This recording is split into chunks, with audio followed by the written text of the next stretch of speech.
Lesson I. The secret of success. The fundamental rules of success. The instinctive impulse, how to succeed. The leaders among men. The unfoldment of individuality. It is with some hesitation that we bring ourselves to write this little book, entitled The Secret of Success. Not that we are not in sympathy with the subject, not that we do not believe that there is a secret of success, but because there has been so much written on the subject of success, that is the veriest twaddle, masses of platitudinous wordiness, that we hesitate to take the position of a teacher of success. It is so easy to fill pages of paper with good advice. It is so much easier to say things than to do them, so much easier to formulate a code of precepts than to get out into the field of active endeavor and put into practice the same percepts. And you may imagine why we hesitate to assume a role which would lay us open to the suspicion of being one of the do as I tell you and not as I do teachers of the art of success. But there is another side of the question. There is, besides the mere recital of a list of good qualities leading to success, a list with which every schoolboy and reader of the magazines is acquainted. Something else. And that something else is the secret of success. Suggestion that the seeker for success has a something within himself which, if expressed into activity and action, will prove of great value to him. A veritable secret of success, instead of a code of rules.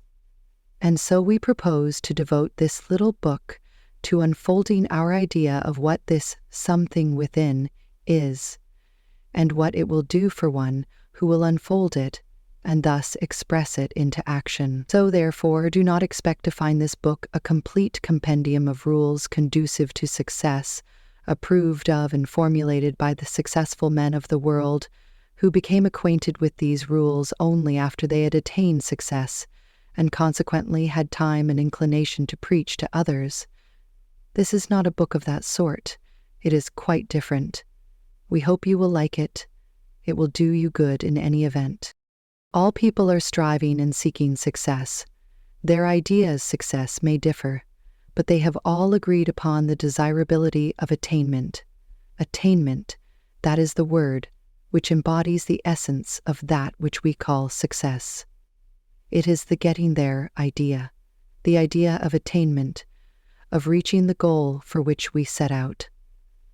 That is the story, attainment. Many men and women have endeavored to point out the way to success, and while some have rendered valuable service to those who were following them on the path of attainment, yet none have been able to tell the whole story of success. And this is not to be wondered about, for the reason that on the road to success, each and every individual must be, in a measure, a law unto himself or herself. No two temperaments are exactly alike. Nature delights in variety. No two sets of circumstances are precisely the same. Infinite variety manifests here also, and so it would be folly to attempt to lay down rules of universal application, which would surely lead all to the great goal of success. One has but to look around him on all sides and see the different needs of the different individuals composing the crowd in order to recognize the futility of any attempt to lay down lines of universal instruction on this subject. Each and every man who has succeeded has done so in a different, the secret of success, way, generally along some original lines of action. In fact, the faculty or characteristic known as individuality seems to have played an important part in the success of the majority of persons who have attained it. And individuality renders those possessing it to a marked degree to be likely to depart from any set of rules or laid-out courses of action. And so, it may be stated as a general principle that each must work out his own success along the lines of his own individuality, rather than by following any set rule or line of conduct. In view of what we have just said, it may seem strange that, feeling as we do, we have ventured to write a little book entitled the secret of success, particularly as we have started the said book by declaring the impossibility of laying down any set rules on the subject. This may seem like a paradox, but a little examination will show you that it is not so. It is true that we believe that each and every person must work out his own success along the lines of his own individuality instead of along some cut and dried plan. And right here is where the secret of success comes in, along the lines of his own individuality we have just said, that it must follow that one must possess individuality before he may work along its lines. And in the measure that he possesses individuality, so will he possess the first prerequisite to success, and that is what we mean by the secret of success, individuality. Every person possesses dormant and latent individuality, but only a few allow it to express itself. The majority of us are like human sheep, trotting along complacently after some self-asserted bellwether, whose tinkling bell serves to guide our footsteps. We have absorbed the notion somehow that these bellwethers possess the sum and substance of human knowledge and power and ability to think, and instead of unfolding our own dormant powers and latent possibilities, we allow them to remain in obscurity, and we trot along, joggity jog, after our pet bellwether. People are very much like sheep in this way. They are obedient and imitative animals, and rather the secret of success. Then assume the responsibility of directing their own footsteps. They wait until someone takes the lead, and then away they stampede after him. Is it any wonder that the leaders claim the choicest pickings for themselves and allow the flock to get only the scrubby grassy? Not a bit of it. They have earned the choice bits by reason of lack of individuality and initiative on the part of those following them. In fact, they were chosen as leaders because of this self-assertive and self-directed quality. Trying to predict the future is an art, but it is a tolerance for self-direction. If they had stood back in a modest, mild manner, they would have been pushed aside by the flock that would disclaim them as leaders in favor of others who knew how to push to the front. Now, in this little book, we shall not endeavor to awaken a spirit of bellwetherism in you, nor to urge you to strive to lead the flock. There is nothing in the mere leading of people other than vainglory and petty self-satisfaction. The desirable thing is to possess sufficient individuality and initiative to be your own bellwether, to be a law unto yourself, so far as other men are concerned. The great men, the strong men, care nothing for the flock, which so obediently trots along after them. They derive no satisfaction from this thing, which pleases only inferior minds, and gratifies only petty natures and ambitions. The big men, the great spirits of all ages, have derived more satisfaction from that inward conviction of strength and ability which they felt unfolding into activity within themselves, than in the plaudits of the mob, or in the servility of those imitative creatures who sought to follow in their footsteps. Audiobook. And this thing called individuality is a real thing, inherent in each of us, and which may be developed and brought into activity in each one of us if we go about it right. Individuality is the expression of our self, that self which is what we mean when we say I. Each of us is an individual, an I differing from every other I in the universe, so far as personal expression is concerned. And in the measure that we express and unfold the powers of that I, so are we great, strong, and successful. We all have it in us. It depends upon us to get it out into jus. The secret of success. Expression. And this individual expression lies at the heart of the secret of success, and that is why we use the term, and that is what we shall tell you about in this little book. It will pay for you to learn this secret. Integration.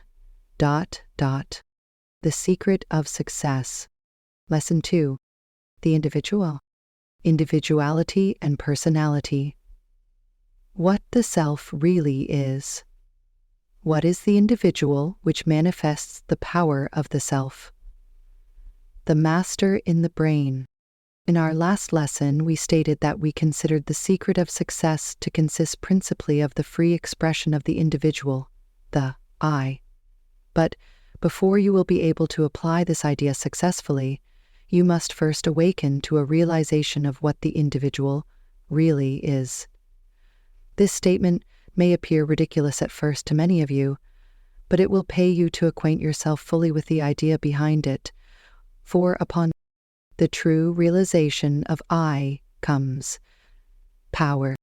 If you will stop and take stock of yourself, you will find that you are a more complex being than you had at first considered yourself to be.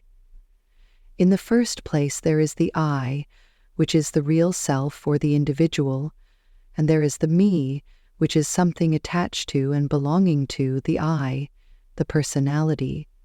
For proof of this, let the I take stock of the me, and it will find that the latter consists of 3 phases or principles, i.e., the physical body, 2, the vital energy, the vital force, and the mind.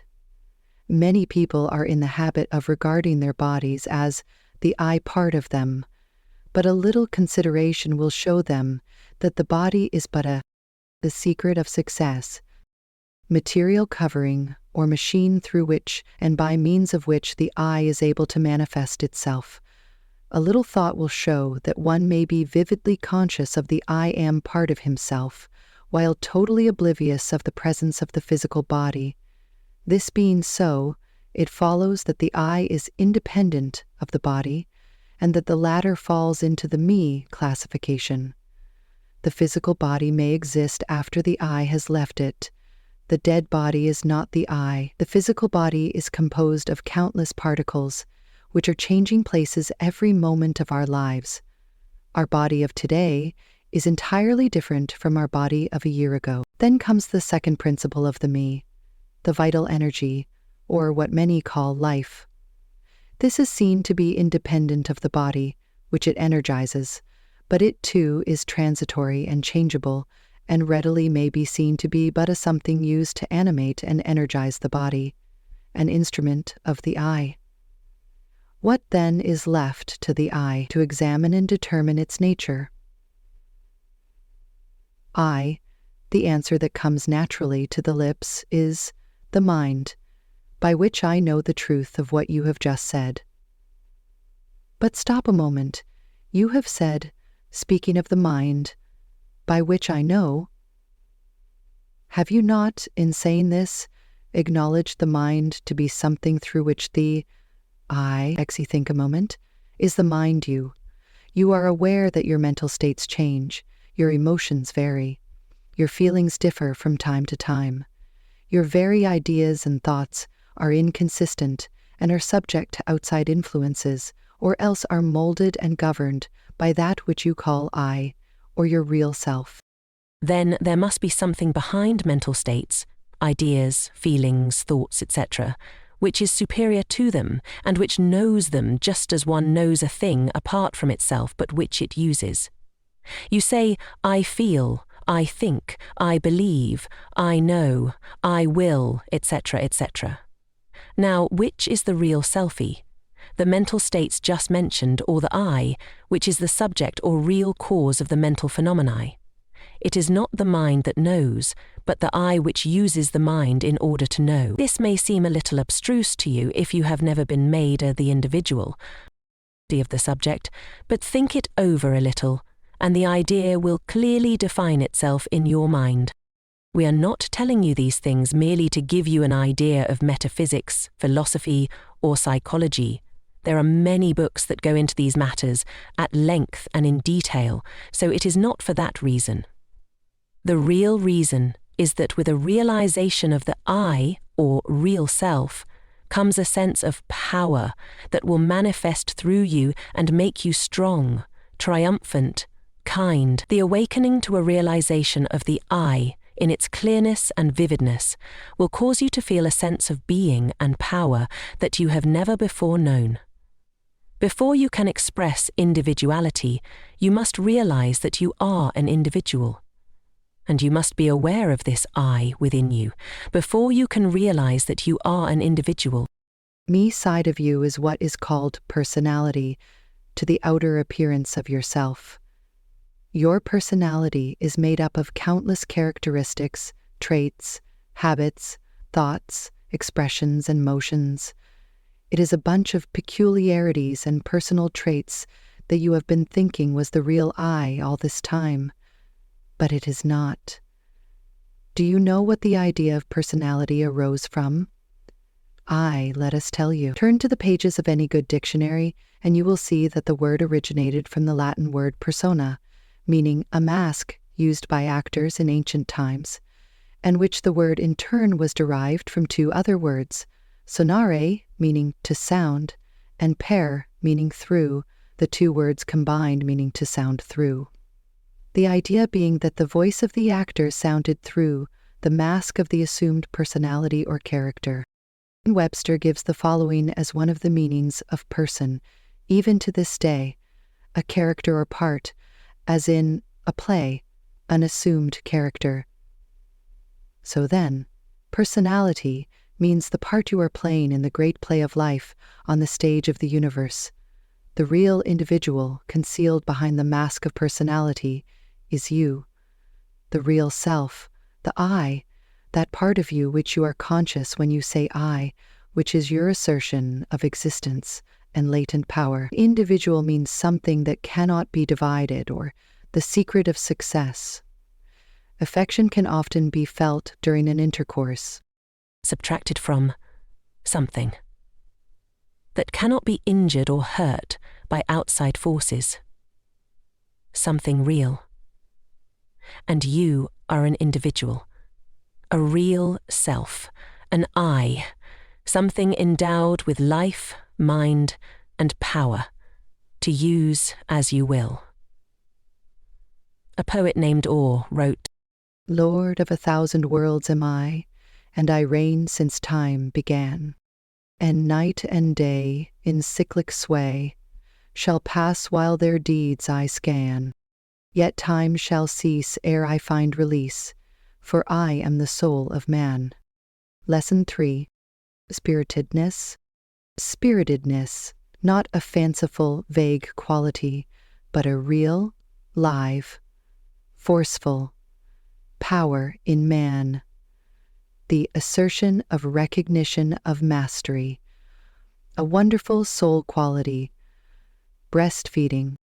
To many of you, the title of this lesson, Spiritedness, may seem to have some connection with spirits, disembodied entities, or else the soul, or some higher part of it, to which the name spirit is often applied. But, in this case, we use the word in a different sense, and yet in a sense approved by many advanced teachers and investigators of the occult and spiritual. One of the meanings of the word spirit, as given by Webster, is as follows: energy, vivacity, ardor, enthusiasm, courage, etc., while the same authority defines the word spirited as animated, full of life and vigor, lively, etc. These definitions will give you a hint of the sense in which we are now using the term, but there is still more to it. To us, the word spirit expresses the idea of the real essential nature of the universal power, and which is also manifested in man as the center of his being, his essential strength and power, from whence proceeds all that renders him an individual. Spiritedness does not mean the quality of being ethereal, goody-goody, spiritual, otherworldly, or anything of that sort. The secret of success. It means the state of being animated, meaning possessed of life and vigor, so that the state is really that of being filled with power and life. And that power and life comes from the very center of one's being, the I am region, or plane, of mind and consciousness.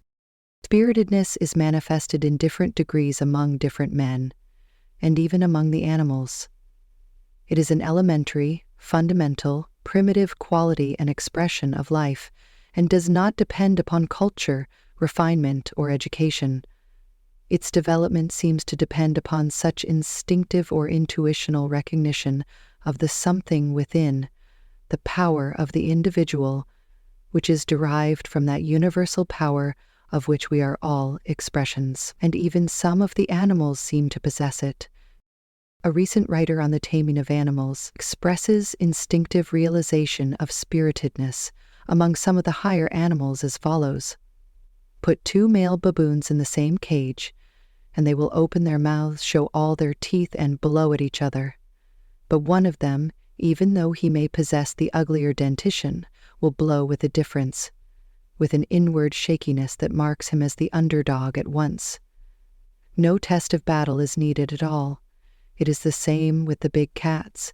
Put 2 or 4 or a dozen lions together, and they also, probably without a single contest, will soon discover which one of them possesses the mettle of the master. Thereafter he takes the choice of the meat. If he chooses, the rest shall not even begin to eat until he has finished. He goes first to the fresh pan of water. In short, he is king of the cage. Now then, when a tamer goes into a den with a big cat that has taken a notion to act funny, his attitude is almost exactly that of the king beast above mentioned would be toward a subject rash and ill-advised enough to challenge his kingship.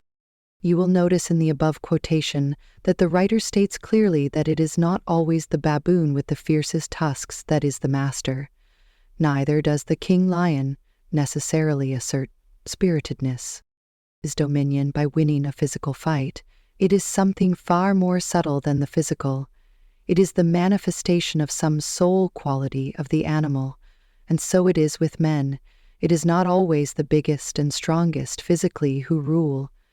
The ruler becomes so by reason of the mysterious soul quality which we call spiritedness, and which men often call nerve, or metal, or sand. When 2 individuals come into contact with each other, there is mental struggle. There may not be even a word uttered, and yet soul grapples with soul as the 2 pairs of eyes gaze into each other, and a subtle something in each engages and grapples with the subtle something in the other. It may be all over in a moment, but the conflict is settled for the time, and each of the mental combatants knows that he is victor or defeated. Of course, life is vigorous, as the case may be. There may be no feeling of antagonism between the parties engaging, but nevertheless, there seems to be an inward recognition on both sides that there is something between them that has to be settled at once. The parties may become the best of friends, and yet one of them always leads, and this leadership does not depend upon physical strength, intellectual attainment, or culture in the ordinary sense, but upon the manifestation and recognition of that subtle quality that we have called spirit. People unconsciously assert their recognition of quality in themselves and others by their use of the term. We often hear of people lacking spirit, being spiritless, and of others having had their spirit broken, etc. The term is used in the sense of mettle. A mettled horse or man is high-spirited, according to the dictionaries, and the same authorities define mettlesome as full of spirit, so you see the term is used as we have employed it. But the explanation of the source of the spiritedness is not given. Readers of thoroughbred racing horses will tell you that a horse having spirit will run a game or race, and will often outdistance and outwind a horse having higher physical characteristics, but less spirit or class. Horsemen insist that the possession of spirit in a the secret of success. Horse is recognized by the other horses, who are affected by it, and become discouraged and allow themselves to be beaten, although often they may be better racing machines, physically. This spirit is a fundamental vital strength possessed by all living things in degrees, and it may be developed and strengthened in oneself. In our next lesson, we shall recite a few instances of its manifestation among men. Oliver Wendell Holmes, in one of his books, gives the following vivid description of the conflict of spiritedness between two men. The coeorder's face turned so white with rage that his blue-black mustache and beard looked fearful against it. He grinned with wrath and caught at a tumbler, as if he would have thrown its contents at the speaker. The young Marylander fixed his clear, steady eye upon him and laid his hand on his arm, carelessly almost, but the jewel felt that he could not move it. It was no use. The youth was his master, and in a deadly Indian hug, in which men wrestle with their eyes, over in 5 seconds, but which breaks one of their two backs and is good for 80 years and 10, one trial enough settles the whole matter, just as when two feathered songsters of the barnyard, game and dunghill, come together. After a jump or two at each other, and it is "After you, Monsieur Trampiddy," with the beaten party and all the social relations for all the rest of his days. Fothergill says, Emily Bronte sketched out her ideal of a being possessed of immense willpower in a thorough ruffian. Heathcliff, a massive muscular brute. Well, it was a girl's conception of a strong man, but I think I have seen some quiet, inoffensive-looking men in spectacles who could very soon have shown the ruffian where the superiority lay. A celebrated historical example of spiritedness under apparently overwhelming odds is that of the interview between Hugo, Bishop of Lincoln, and Richard Coeur de Lion in the church of Roche-Denali. In his desire to prosecute the war in Normandy, Richard demanded additional supplies and money, oneg, spiritedness, from his barons and bishops, but Hugo refused to furnish men or money. He claimed that although the See of Lincoln was legally bound to supply men and money for military service within the 4 seas of Britain, the war in Normandy did not come under that head, and he defied the king. King Richard, called the Lion-Hearted, was a dangerous man to defy, and so when he summoned Bishop Hugo to Normandy, and the latter went forth to beard the lion in his den, few doubted the outcome, and the bishop's downfall was taken as a matter of course. When the bishop landed in Normandy, 2 friendly barons who informed him that the king was in a terrible rage against him before entering the royal presence, in order to recall him from it if he did, but the bishop refused to do this and proceeded boldly to meet his monarch. Richard was sitting at mass when the bishop entered. Hugo walked up to him and, disregarding his frown, said, "Kiss me, my lord king." Richard turned wrathfully away, withholding his salute. But Hugo, gazing into his eyes and shaking the royal shoulder vigorously, repeated his demand. "Thou hast not deserved it," roared the king in anger and chagrin. "I have," retorted Hugo, shaking the royal shoulder the harder. The king gradually dropped his eyes from those of the bishop and gave the kingly salute and kiss, and the bishop passed on calmly to take part in the service. Hugo afterward defied the king in his council chamber and persisted in his refusal, and even ventured to rebuke his royal master for infidelity to the queen.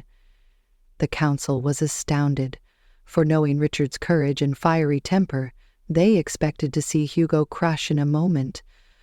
But instead, he emerged the victor in the struggle of spiritedness. The historian says, "The lion was tamed for the moment. The king acknowledged nothing, but restrained his passion, remarking afterward, 'If all bishops were like my Lord of Lincoln, not a prince among us could lift his head among them.'" And this was not the first time that this doughty Bishop of Lincoln had vanquished a king. In his earlier days, shortly after the secret of success, King Henry Plantagenet had created him bishop. He became involved in a fierce dispute with that monarch. Henry was at Woodstock Park surrounded by his courtiers when Hugo approached. The king feigned not to see the bishop, taking no notice whatsoever of him. After a few moments of strained silence, the bishop, pushing aside a powerful earl who was seated by the king's side, took his place beside the king. The king pretended to be mending his leather glove. The bishop cheerfully and lightly said, "Your Majesty reminds me of your cousin at Falaise." Falaise was the place at which Henry's ancestor Duke Robert met Arlotta, the daughter of a tanner of leather, who bore him his illegitimate son, who was afterward known as William the Conqueror. The bishop's impudent allusion to the king's ancestry was too much for the latter, and he was badly worsted in the encounter, and later acceded to the wishes of the bishop. But as Fothergill truly says, it is a great mistake to suppose that this will is disposed to air itself on all occasions. Far from it. It often has a tendency to conceal itself, and is not rarely found under an exterior of much pleasantness. There are men, and women too, who present an appearance of such politeness that they seem to have no will of their own. They apparently exist merely to do what is agreeable to others, but just wait till the time comes, and then the latent willpower is revealed, and we find under this velvet glove the iron hand, and no mistake about it, it is the secret of the diplomatist. Talleyrand possessed it to a remarkable degree, and was a cool, bold, successful diplomat. Cavour also possessed this power, and used it wisely. The blusterer and bragger are devoid of it. It is a subtle, tenuous power, resting latent beneath the surface and out of evidence, but when needed, it flashes forth like the dynamic electric spark, driving all before it. It is an elemental force, of irresistible power. It took excessive power to drive such results. Lesson IV. Latent powers.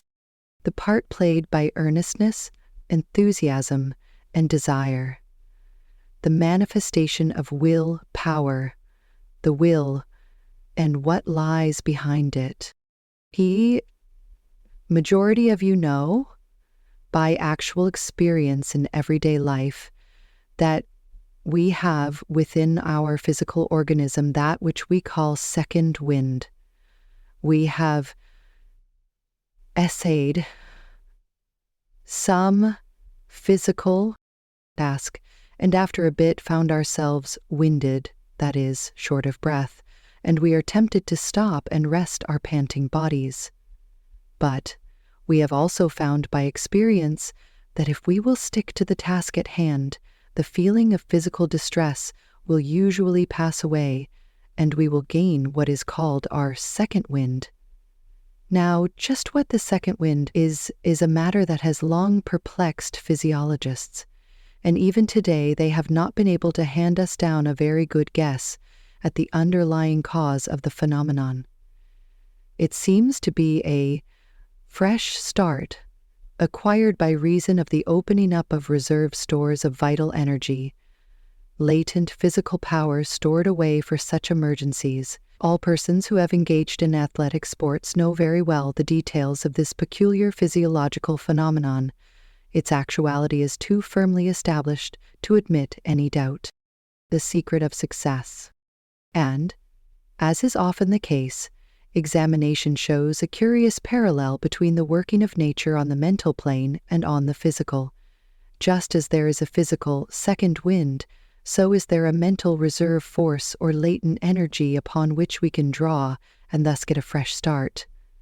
The phenomena attendant upon physical second wind, as noted above, is almost exactly duplicated by certain mental phenomena. We may be jaded while performing some tedious bit of mental work, and we begin to feel that we are all in, when lo, some new and away we are off with a full mental second wind, doing our work with a freshness, vigor, and enthusiasm far surpassing the original effort. We have tapped into a fresh source or supply of mental energy. The majority of us have little or no conception of the reserve mental energies and forces contained within our being. We jog along at our customary gait, thinking that we are doing our best and getting all out of life that there is in it. Think we are expressing ourselves to our utmost capacity, but we are living only in the first wind mental state, and behind our working mentality are stores of wonderful mental energy and power. faculties lying dormant, power lying latent, awaiting the magic command of the will in order to awaken into activity and outward expression. We are giants of power, if we did but know it. Many of us are like young elephants that allow themselves to be mastered by weak men and put through their paces, little dreaming of the mighty strength and power concealed within their organisms. Those of you who have read our little manual entitled The Inner Consciousness will recall what we said therein regarding the regions above and below the plane of the ordinary outer consciousness, and on those hidden planes of the mind are untold possibilities, the raw materials for mighty mental tasks and achievement, the storage batteries of wonderful accomplishment. The trouble with us is that we do not realize latent powers the existence of these faculties. We think that we are merely what we manifest in our ordinary dog-trot gait. Another problem is that we have not had the incentive to take action. We have lacked the interest to do great things. We haven't wanted to hard enough. This want to hard enough is the great inciting power in life. Desire is the fire which rouses up the steam of will. Without incentive, and that means desire, we accomplish nothing. Given the great, earnest, burning, ardent desire as an animating force, the great incentive to take action, and we are able to get up this mental second wind. Yes, third, fourth, and fifth winds, tapping one plane of inward power after another, until we work mental miracles. We wonder at the achievements of the great men in all walks of life, and we are apt to excuse ourselves by the sad remark that these people seem to have it in them, while we have not. Nonsense. We all have it in us to do things 100 times greater than we are doing. The trouble is not in greater than we are doing. The trouble is not in the lack of power and mental material, but in the desire and interest and incentive to arouse into activity those wonderful storehouses of dynamic power within our mentality we fail to call into our disposal, and which is like all other natural powers and forces, eager and anxious to be manifested and expressed. Yes, that's what we said, anxious and eager, for all natural forces, penned up and in a static condition, seem to be bursting with desire to manifest and express into outer dynamic activity. This seems to be a law of life and nature. Nature and all in it seems to be eager for active expression. Aha! Have you not been surprised at yourselves at times, when under some slightly higher pressure and incentive? Something within you seemed to break its bounds and fairly carry you off of your feet in its rush into active work. Aha! Have you not accomplished tasks under the stress of a sudden urgent need that you would have deemed impossible in cold blood? Have you not carried all before you when you warmed up to the secret of success? The task whereas your ordinary self would have stood around doing nothing under ordinary circumstances. Earnestness and enthusiasm are two great factors in bringing into operation these latent forces and dormant powers of the mentality. But one need not stand by and wait until you work yourself into a fit of fervor before the energies spring into action. You can, by a careful training of the will, or, rather, by a careful training of yourself, use your will, manage to get hold of the mental throttle so that you may pull it down and turn on a full head of steam whenever necessary.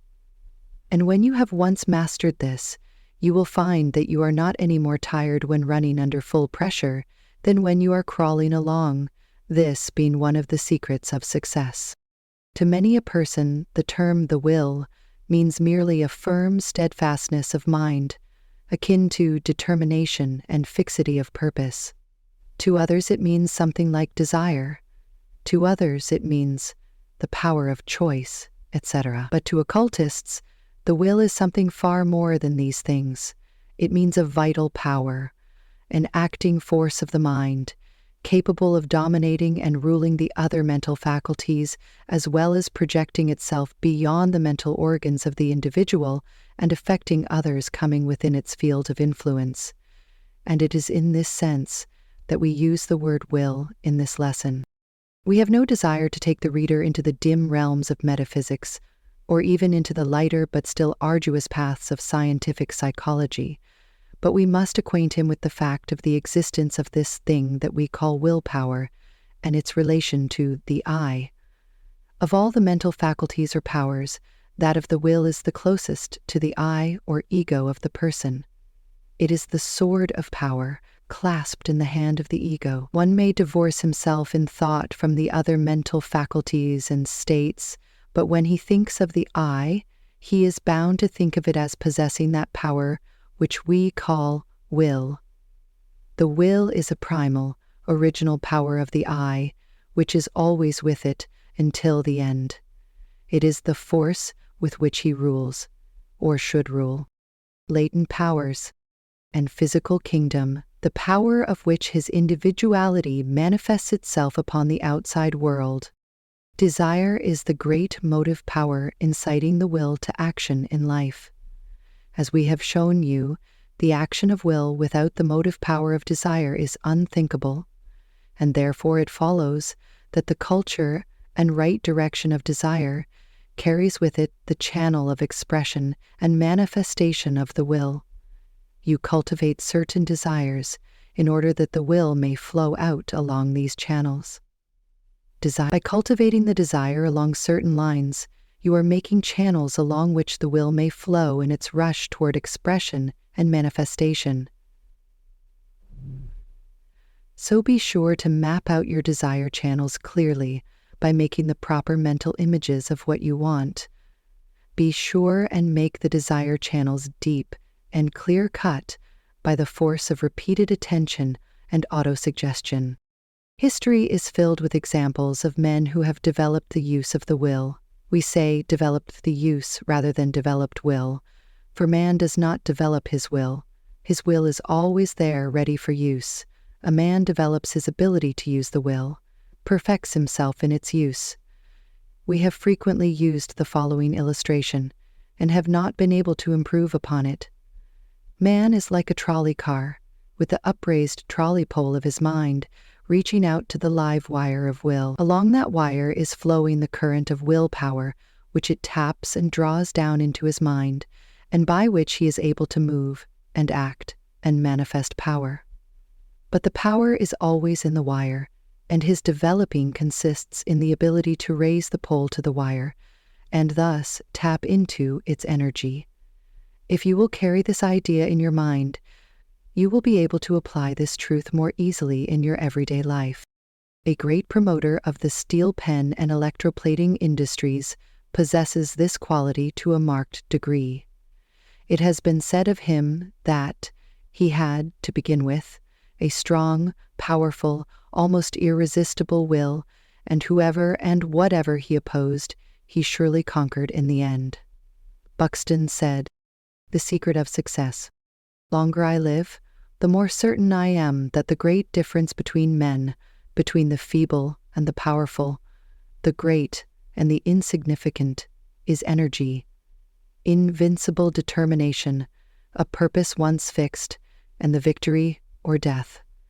That quality will do anything that can be done in this world, and no talents, no circumstances, no opportunities will make a two-legged creature a man without it." In this last quotation and the one preceding it, the idea of persistence and determination is identified closely with that of will, and they are closely identified, the idea being that the will should be held close, fast and steadily against the task to be accomplished, just as the steel chisel is held firmly up against the object on the lathe until its work is accomplished. It is not the mere determination or persistency that does the work. These would be of no avail unless the will were there to do the cutting and shaping. But, then again, there is a double aspect of will here. The will in one phase does the work, while in another it forces the mind to hold it up against the task. The availlance is designed to attract anyone, regardless. So in a sense, the will is the power back of determination and persistency, as well as the force doing the work, the cutting edge of the chisel, as well as the firm hand that holds it to its work. Simpson has said, "A passionate desire and an unwearied will can perform impossibilities, or what would seem to be such, to the cold and feeble." Disraeli said, "I have brought myself, by long meditation, to the conviction that a human being with a settled purpose must accomplish it, and that nothing can resist a will which will stake even existence upon its fulfillment." Foster says, "It is wonderful how even the casualties of life seem to bow to a spirit that will not bow to them, and yield to subserve a design which they may, in their first apparent tendency, threaten to frustrate. When a firm, decisive spirit is recognized, it is curious to see how the space clears around a man and leaves him room and freedom." Mitchell has said, "Resolve is what makes a man manifest, not puny resolve, not crude determination, not errant purpose, but that strong and latent power, indefatigable will which treads down difficulties and danger, as a boy treads down the heaving frostlands of winter, which kindles his eye and brain with a proud pulse-beat toward the unattainable. Will makes men giants. So raise that mental trolley pole and touch the live wire of will." The Secret of Success. Lesson V. Soul Force. The energy of enthusiasm, and what it really means. What enthusiasm accomplishes. How to communicate enthusiasm. Often have heard the word enthusiasm used, have used it often yourself, but have you ever thought of what the word really means? From what source it originated? Has one's perception of what's a possible turnaround informed your judgment of what actually happened? What is its essential spirit? ITY. Few have. The word enthusiasm is derived from the Greek term meaning to be inspired, to be possessed by the gods, etc., the term having been originally used to designate the mental state of an inspired person who seems to be under the influence of a higher power.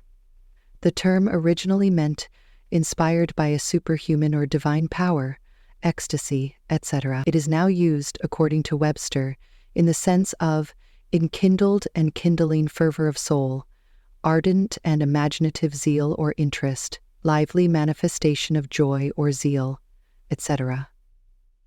The word has acquired a secondary and unfavorable meaning in the sense of visionary zeal, imaginative fervor, etc., but its real and primary meaning is that ardent, lively zeal and interest in a thing which seems to awaken into activity some inner forces of one's nature.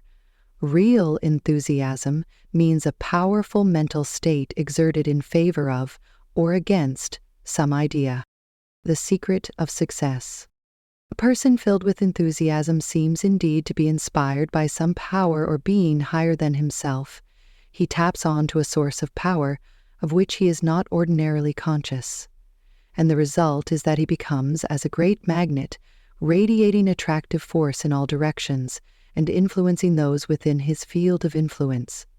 For enthusiasm is contagious, and when really experienced by the individual, renders him a source of inductive power and a center of mental influence. But the power with which he is filled does not come from an outside source. It comes from certain inner regions of his mind or soul, from his inner consciousness. Those who have read our little manual, entitled Inner Consciousness, will readily understand from what part of the mentality such power is derived. Enthusiasm is really soul power, and when genuine, is so recognized and felt by those coming within its field of influence. Without a certain amount of enthusiasm, no one ever has attained success and never will do so.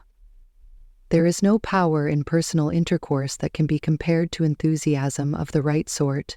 It comprises earnestness, concentration, and power, and there are very few people that cannot be influenced in some degree by its manifestation by another. Few people realize the actual value of enthusiasm. Many have succeeded by reason of its lack. Enthusiasm is the steam that drives our mental machinery, and which indirectly thus accomplishes the great things in life. You cannot accomplish tasks properly yourself unless you manifest a degree of interest in them. And what is enthusiasm but interest plus inspiration? Inspired interest. That's what enthusiasm is. By the power of enthusiasm, the great things of life are brought to expression and accomplishment. Enthusiasm is not a thing which some possess and others lack. All persons have it potentially, but only a few are able to express it.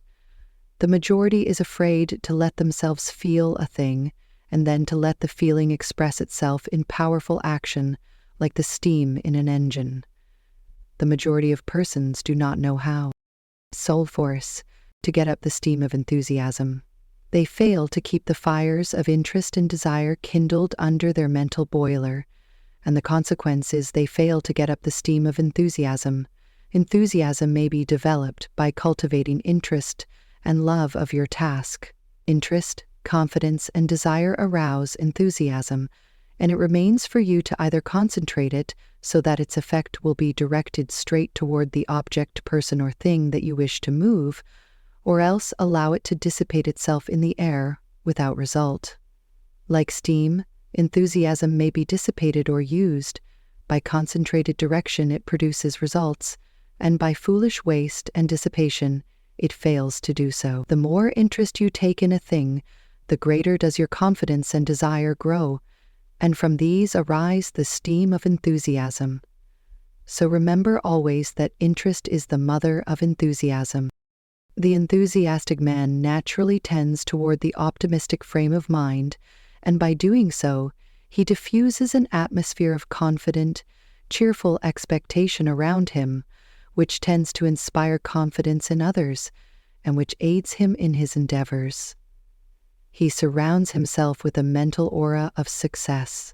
He vibrates success, and those into whose presence he comes, unconsciously, take on his vibration. Enthusiasm is very contagious, and one filled with the right quality, kind, and degree of it, unconsciously communicates his interest, earnestness, and expectations to others. Enthusiasm plays an important part in that which is called personal magnetism. It is a live, warm, vital mental quality, and it quickens the pulse of the one using it and those who are affected by it. It is different from the cold-blooded indifference that one meets with so often in business, and which causes many a sale to be lost, and many a good thing to be turned down.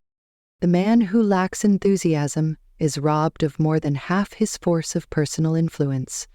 No matter how good his arguments may be, no matter how meritorious his proposition may be, unless he possess the warm, vital quality of enthusiasm, his efforts are largely wasted and his result impaired. Think over the secret of success. The salesmen who have approached you, and remember how some of them produced the chilling effect of a damp cellar upon you, while others caused you to sit up and take notice in spite of yourself by reason of their earnest interest and enthusiasm. Analyze the impression produced upon you by the different people with whom you have come in contact, and then see how great an influence enthusiasm exerts. And then remember the effect it produces upon yourself when you feel it. Enthusiasm is mental steam. Remember that.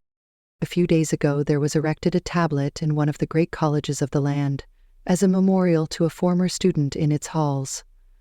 This young man saved the lives of 17 people during a great storm on the lake. He swam out after them one by one, and brought them all in alive. He fainted away from exhaustion, and when he recovered consciousness, his first words were, "Boys, did I do my best?"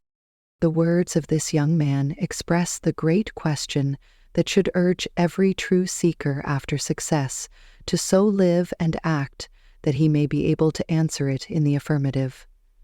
It is not so much a question of, did I do so much, or did I do as much as someone else, as it is a matter of, did I do my best? The man who does his best is never a failure. He is always a success, and if the best should be but a poor, pretty thing, still the world will place the laurel wreath of victory upon his brow when he accomplishes it. The one who does his best is never a quitter or a shirker. He stays right on his job until he has bestowed upon it the very best that there is in him to give at that particular time. Such a man can never be a failure. The man who does his best is never heard asking the pessimistic question, "What's the use?"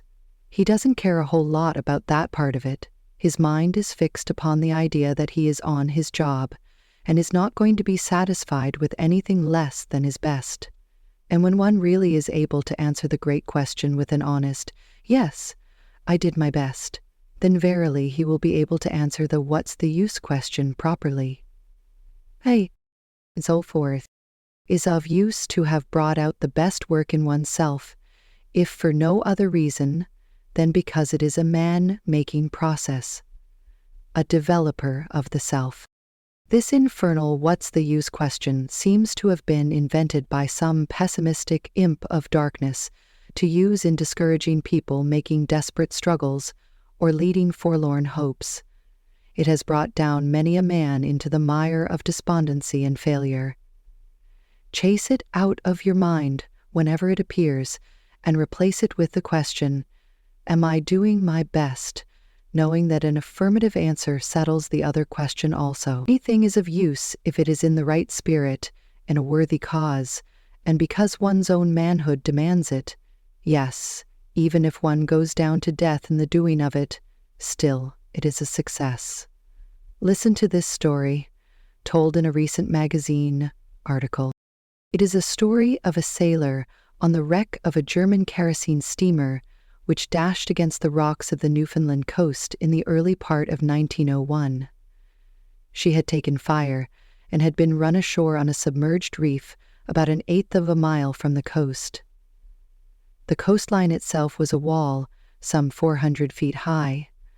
When morning dawned, the fishermen on shore saw that her boats were all gone, and all the crew and officers had apparently been lost. All except 3 men. 2 of these 3 men were standing on the bridge. The third was aloft, lashed to the rigging.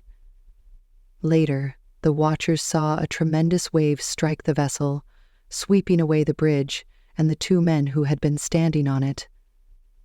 Several hours later, they saw the man in the rigging unlash him and beat his arms against his body vigorously, evidently to restore the circulation, which had been almost stopped by the lashing and the extreme cold. The man then took off his coat, waved it to the fishermen on top of the cliff, and then plunged into the sea.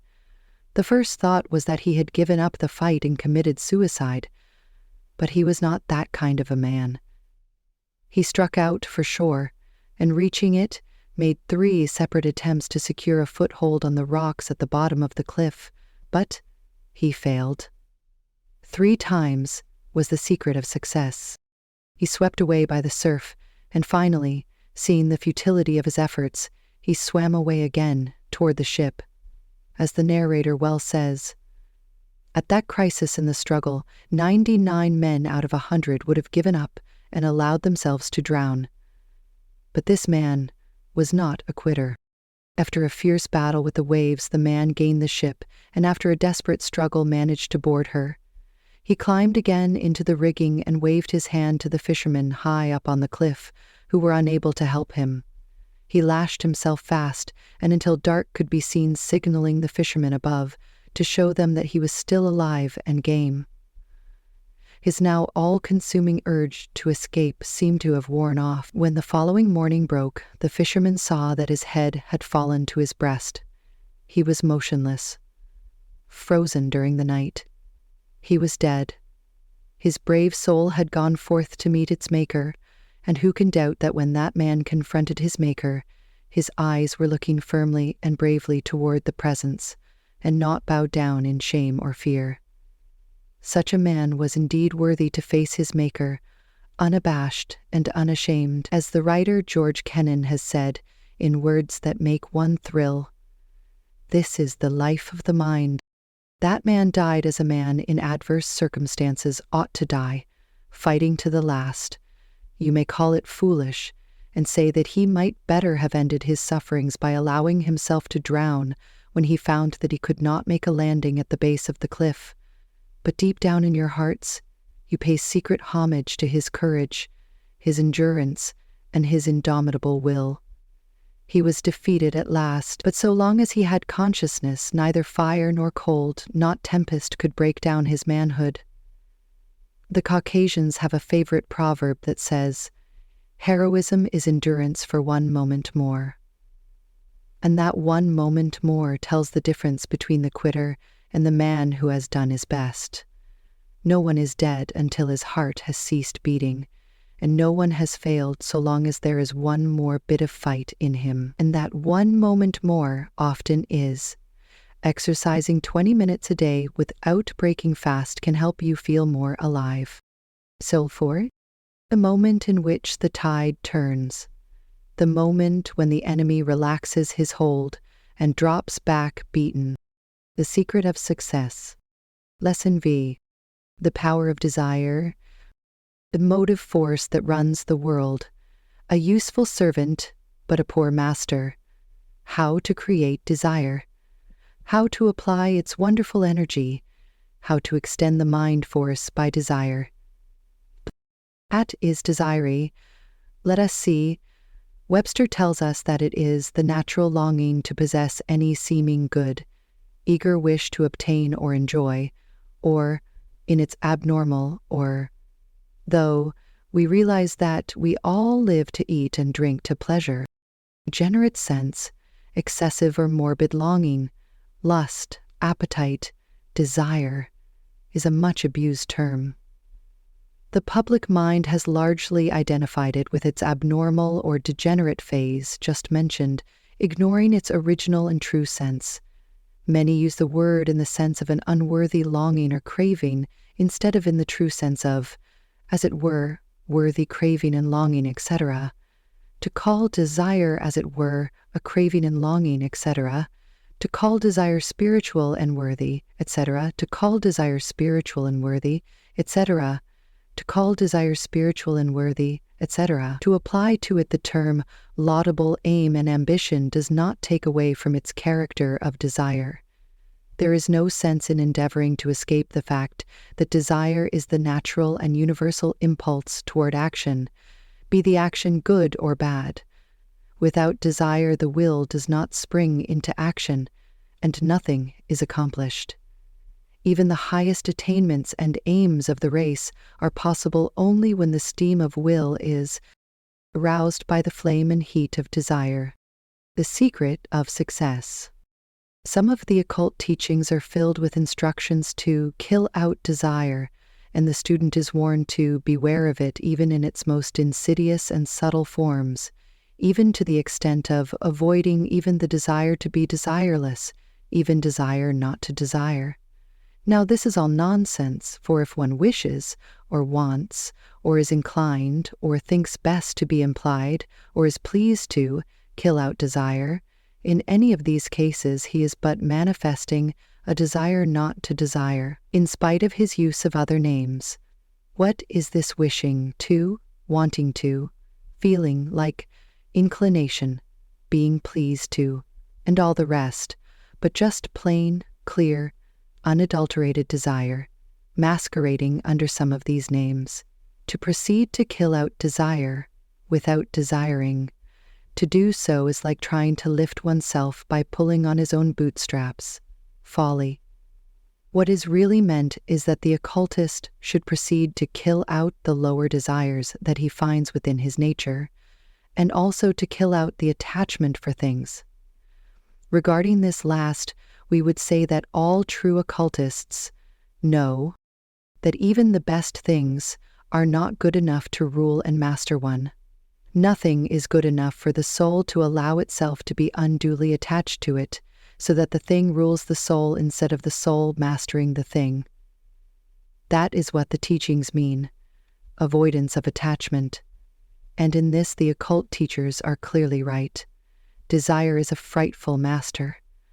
Like fire, it sweeps away the supports of the soul, leaving nothing but smoldering ashes. But also like fire, desire is a splendid servant, and by its harnessed power we are able to generate the steam of the will and activity, and to accomplish much in the world. Without proper desire, the world would be without activity. So do not make the mistake of using desire any more than you would refuse to use fire.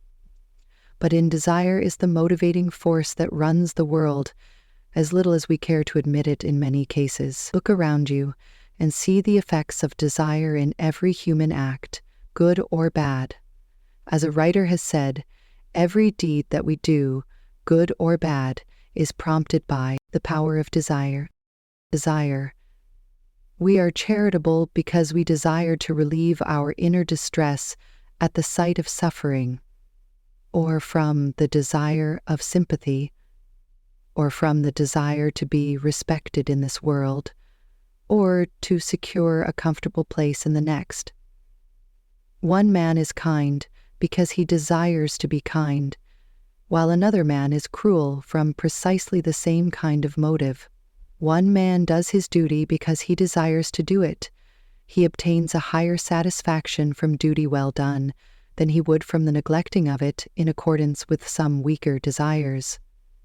The religious man is religious because his religious desires are stronger than his irreligious ones, because he finds a higher satisfaction in religion than in the pursuits of the worldly minded. The moral man is moral because his moral desires are stronger than his immoral ones. He obtains a greater satisfaction in being moral than in being the contrary. Everything we do is prompted by desire in some shape or form, high or low. Man cannot be desireless and act in any way. Desire is the motivating power behind all actions. It is a natural law of life. Everything from the atom to the monad, from the monad to the insect, from the insect to man, from man to nature, acts and does things by reason of the power and force of desire, the animating motive. All the above at the first glance would seem to make of man a mere machine, subject to the power of any stray desire that might happen to come into his mind. But this is far from being so. Man acts not upon every desire, but upon the strongest desire, or the average of his strongest desires. This average of desires is that which constitutes his nature or character, and here is where the mastery of the I comes in. Man need not be a slave or creature of his desires if he will assert his mastery.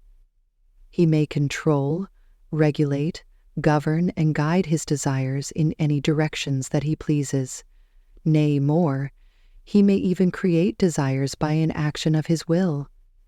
As we shall see presently, by a knowledge of psychological laws he may neutralize unfavorable desires and grow and develop, yes, practically, create new. The secret of success. Desires in their place, all by the power of his will, aided by the light of his reason and judgment. Man is the master of his mind. Yes, replied the other critic, yes, but, some close reasoning critic may object, yes, that is true enough, but even in that case is not desire the ruling motive? Must not one desire create these new desires before he can do so? Is not desire always precedent to action? I too have felt myself very close reasoning this, good friends, but all advanced occultists know that there is a point in which the principle of desire shades and merges into its companion principle, will, and that a close reasoner and mental analyst may imagine a mental state in which one may be almost said to manifest a will to will, rather than to merely desire to will. Words cannot express it. We have stated that it was in the power of man to create desire, not only to be its master when created, but also to actually create it by bringing it into being. And the statement is absolutely true, and is verified and proven by the most recent experiments and discoveries of modern psychology.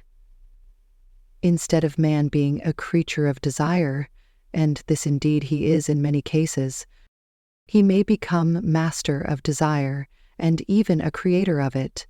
By knowledge and will he may reverse the ordinary order of things, and, displacing the intruder from the throne, he may seat himself there in his rightful place, and then bid the late occupant do his will, and obey his bidding. But the best way for the new occupant of the throne to bring about a reorganized court is to dismiss the old objectionable creatures of his mind and create new ones in their place. And here is how it may be done. In the first place, one must think carefully over the tasks that he wishes to accomplish. Then, using his judgment carefully, judicially, and impersonally, so far as is possible, he must take mental stock of himself and see in what points he is deficient, so far as the successful accomplishment of the task is concerned. Then let him analyze the task before him in detail, the power of desire, separating the matter into as many clear, defined divisions as possible, so that he may be able to see the thing as it is, in detail as well as in its entirety. Then let him take a similar inventory of the things which seem necessary of the accomplishment of the task, not the details that will arise only as the work progresses day by day, but the general things which must be done in order that the task is brought to a successful conclusion. Then, having taken stock of the task, the nature of the undertaking, and one's own qualifications and shortcomings, then begin to create desire, according to the following plan. The first step in the creation of desire is that of the forming of a clear, vital, mental image of the qualities, things, and details of the undertaking, as well as of the completed whole. By a mental image, we mean a clear-cut, distinct mental picture in the imagination of the things just named. Now, do not turn away with an impatient motion at the mention of the word imagination. That is another word that you have only a mistaken idea of. Imagination means far more than the mere idle, fanciful use of that part of the mind that is believed by people to be all there is to it. It isn't all, by a long way. In fact, the fanciful part may be said to be merely a shadow of the real imaginative effort. Imagination is a real thing. It is a faculty of the mind by which it creates a matrix, mold, or pattern of things, which the trained will and desire afterward materializes into objective reality. There has been nothing created by the hands and mind of man which did not have its first origin in the imagination of someone. Imagination is the first step in creation, whether of worlds or trifles. The mental pattern must always precede the material form. And so it is in the creation of desire. Before you can create a desire, you must have a clear mental image of what you need to desire. You will find that this task of creating a mental image is a little harder than you had expected at the start. You will find it hard to form even a faint mental picture of that which you need. But be not discouraged, and persevere. For in this, as the secret of success, everything else, practice makes perfect. Each time you try to form the mental image, it will appear a little clearer and more distinct, and the details will come into a little more prominence. Do not tire yourself at first, but lay aside the task until later in the day or tomorrow.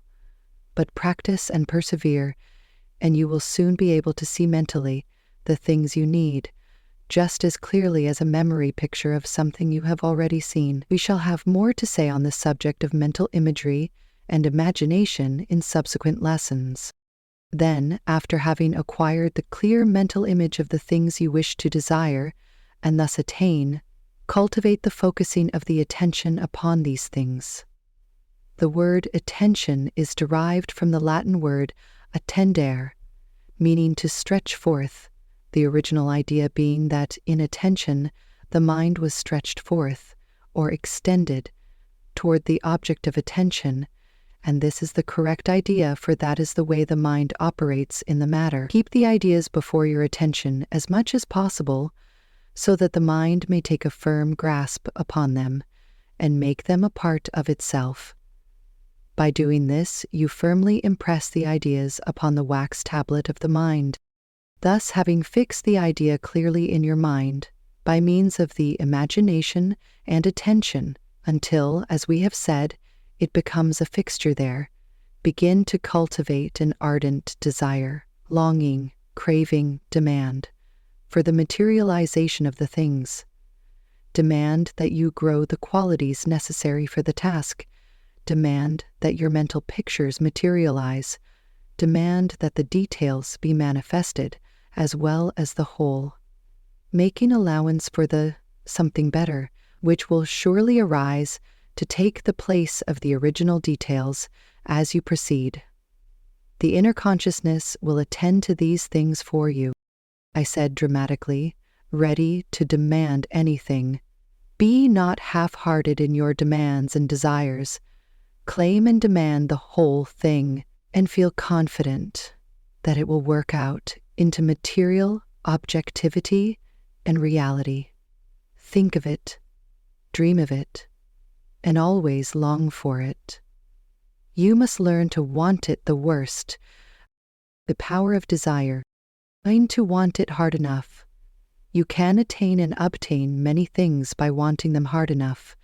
The trouble is with most of us that we do not want things hard enough. We mistake vague cravings and wishes for earnest, longing, demanding desire and want. Get to desire and demand the thing, just as you demand and desire your daily meals. That is merely a hint. Surely you can supply the rest, if you are in earnest and want to hard enough. The secret of success. Lesson V. The law of attraction. Nature's great law. From Adam to man. How to draw to us the things we desire or fear. Here's in nature a great law. The law of attraction, by the operations of which all things, from atoms to men, are attracted toward each other in the degree of the common affinity of common use. The reverse of this law, which is merely another manifestation of its power, is what is called repulsion, which is but the other pole of attraction, and by the operations of which things tend to repel each other in the degree that they are unlike, opposing, and of no use to each other. The law of attraction is universal, on all the planes of life, from the physical to the spiritual. Its operations are uniform and constant, and we may take the phenomena of one plane and thereby study the phenomena of another plane, for the same rule applies in each case. The same law is in operation in the same way. Beginning with the tiny corpuscles, electrons or ions, of which the atoms are formed, we find manifested the law of attraction. Certain electrons attract each other and repel. The secret of success. Others still, thereby causing to spring into existing groups, combinations and colonies of electrons, which, being in agreement and harmony, manifest and constitute what are called atoms, which, until recently, were supposed to be the primal form of matter. Passing on the atoms themselves, we find many degrees of affinity and attraction existing between them, which cause them to combine and form into molecules, of which all masses of matter consists. For instance, every drop of water is composed of countless molecules of water, and each molecule is composed of 2 atoms of hydrogen and 1 atom of oxygen, the combination always being the same in every molecule of water. Now, why these atoms combine in just this way? The same invariable grouping and proportion, not by chance surely, for there is no such thing in nature. There is a natural law back of every phenomenon, and in this case it is the law of attraction manifesting in the case of these atoms. And it is so in all chemical combinations. It is called chemical affinity. Sometimes an attached atom will come in contact with, or in proximity to, another atom, and then bang goes the explosion of the molecule as the atom flies away from its partners and into the arms of the other atom, for which it has a greater affinity. There are marriages and divorces in the world of atoms, you will notice, and in the cases of the molecules, it is found that certain molecules are attracted to others of the same kind, under what is called cohesion, and thus masses of matter are composed. A piece of gold, silver, tin, glass, or other form of matter, is composed of countless molecules held together tightly by cohesion. And this cohesion is merely another form of the law of attraction, the same that draws all things together. And, underlying the law of attraction, is to be found our old principle of desire and will. You may shrug your shoulders at this mention of desire and will in connection with electrons, atoms, molecules, all forms of matter. But just wait a bit, and the law of attraction. See what the leading scientific authorities have to say on the subject. Tackle devoted to mechanical tools could not imagine that divine physics could somehow be confused with science of human development. Even this man, naturally prejudiced against mental science, even this man, naturally prejudiced against mental science, even this man, naturally prejudiced against mental science theories, finds himself compelled to say, the idea of chemical affinity consists in the fact that the various chemical affinities in other elements experience pleasure or revulsion at contact with them, and execute specific movements on their bodies. He also positively and distinctly states that in the atoms there must be something corresponding to desire for contact and association with other atoms, and will to enable the atom to respond to the desire. Law is constant throughout nature, from atom to man, physical, mental, and spiritual. But what has all this to do with the secret of success, you may ask? As simply that the law of attraction is an important part in the secret of success, inasmuch as it tends to bring to us the things, persons, and circumstances in accordance with our earnest desire, demand, and will. Just as it brings together the atoms and other particles of matter, make yourself an atom of living desire, and you will attract to yourself the person, things, and circumstances fitting in with the accomplishment of your desire.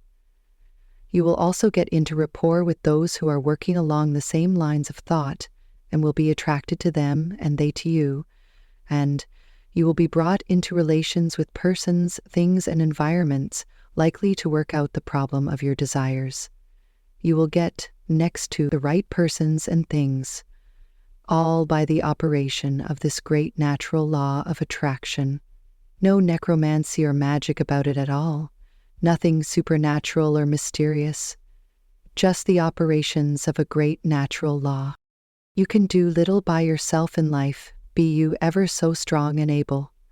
Life is a complex thing, and individuals are interdependent upon each other for the doings of things. 1. Individual. The secret of success. Segregated from all the other individuals, could accomplish little or nothing along the lines of outer activity. He must form combinations, arrangements, harmonies, and agreements with others, and in accordance with environments and things.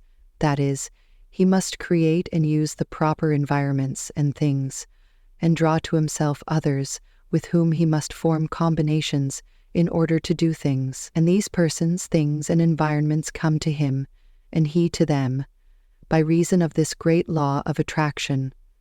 And the way he sets into operation this great law of attraction is by the operation of his desire, and along the lines of mental imagery. Do you see the connection now? So be careful to form, cultivate, and manifest the right desires. Hold to them firmly, strongly, and constantly, and you will set into operation this great law, which forms an important part of the secret of success. Desire force is the motive power leading the activities of life. It is the basic vital power which animates the minds of living things and urges them forth to action. Without strong desire, no one accomplishes anything worthy of the name.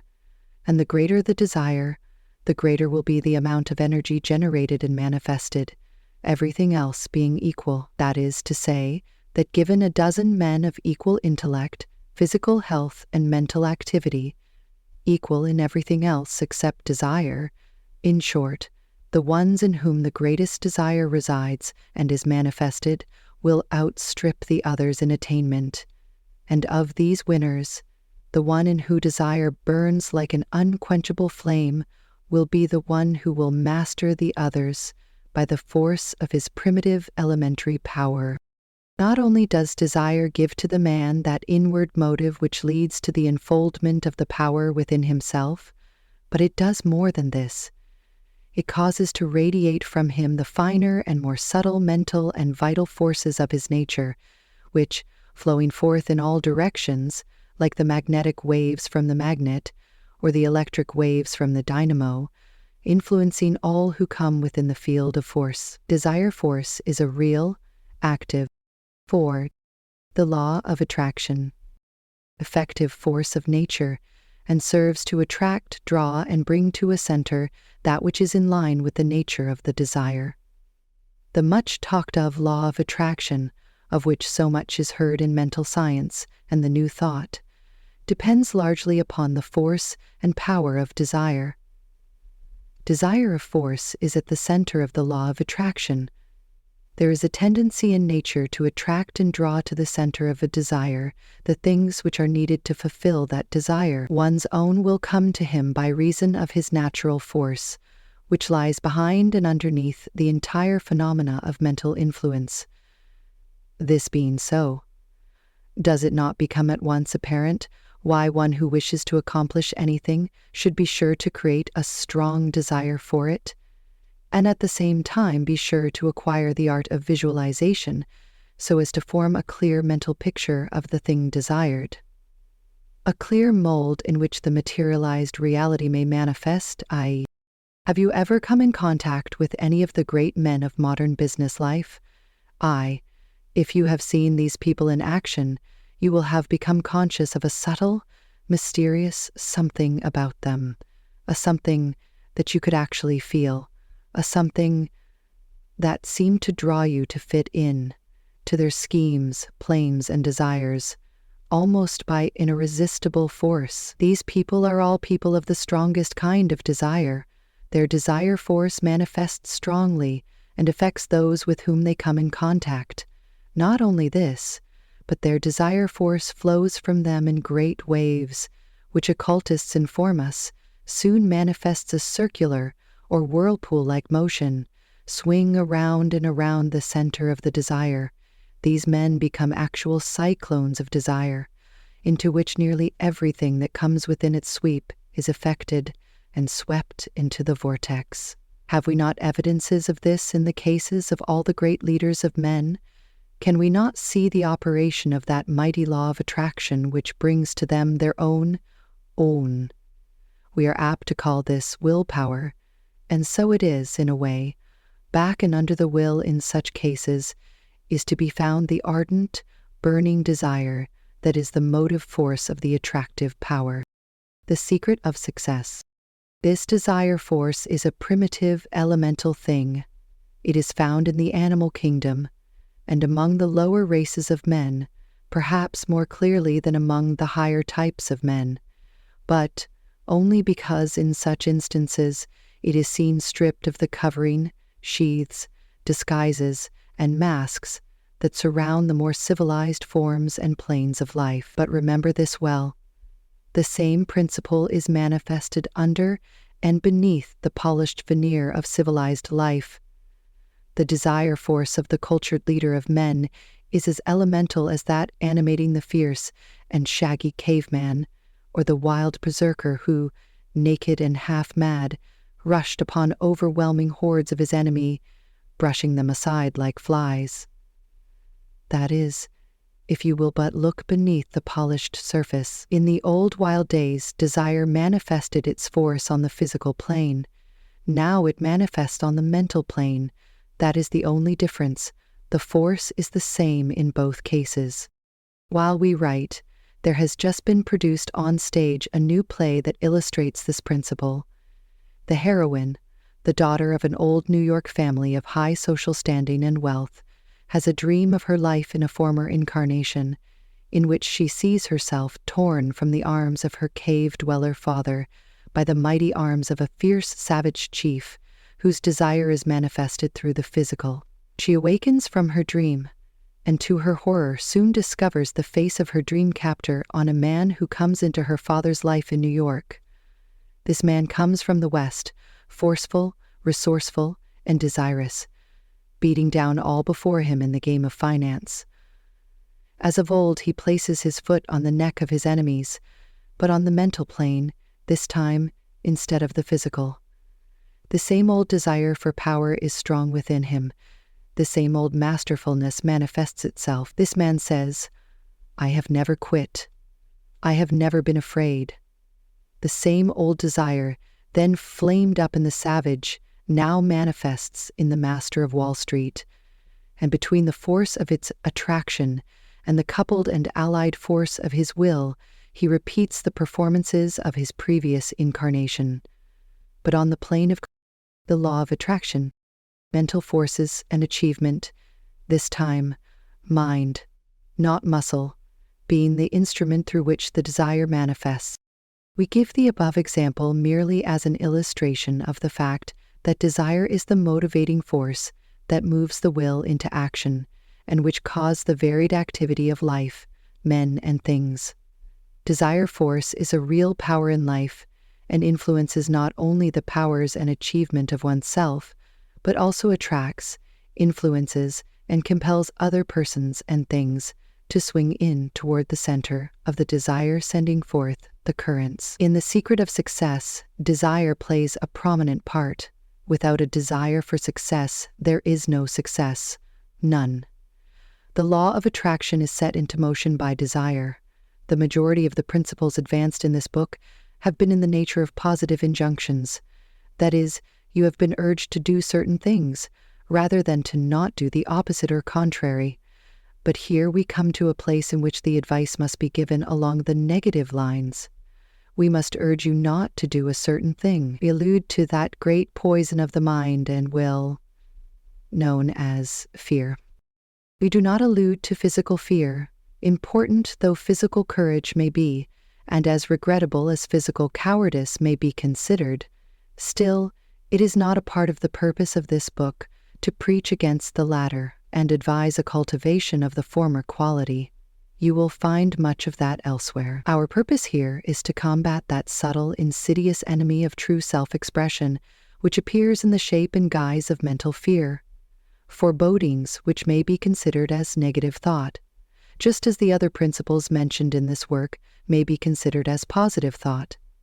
Ear thought is that condition of the mind in which everything is seen through blue glasses, in which everything seems to bring a sense of the futility of endeavor, though I can't principle of mentality, as contrasted with the I can and I will mental attitude. It is the noxious weed in the mental garden, which tends to kill the valuable plants to be found therein. It is the fly in the ointment, the spider in the cup of the wine of life.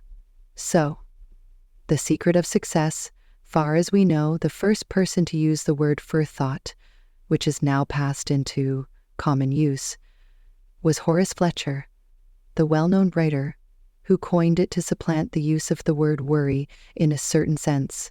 He had pointed out that anger and worry were the two great hindrances to a well-balanced, advanced, and progressive mentality. But many misunderstood him and urged that to abolish worry meant to cease taking any consideration of the morrow, a lack of common prudence and forethought. And so Fletcher coined the word forethought to express a phase of his idea of forethought without worry, and he entitled his second book on the subject, Happiness as Found in Forethought minus Forethought, a very happy expression of a very happy idea. Baker also was the first to advance the idea that fear was not a thing in itself, but merely an expression of forethought, a manifestation of the state of mind known as forethought. He and others who have written on the subject have taught that fear might be abolished by the practice of abolishing forethought from the mind, by driving it out of the mental chamber. And the best teachers have taught that the best way to drive out fear, or any other undesirable mental state, was by cultivating the thought of the opposite quality of mind, by compelling the mind to dwell upon the mental picture of the desirable quality, and by the appropriate auto-suggestions. The illustration has often been stated that the way to drive darkness from a room is not to shovel it out, but to throw open the shutters and let the sunlight stream in, and that is the best way to neutralize forethought. The mental process has aptly been spoken of as vibrations, a figure that has a full warrant in modern science.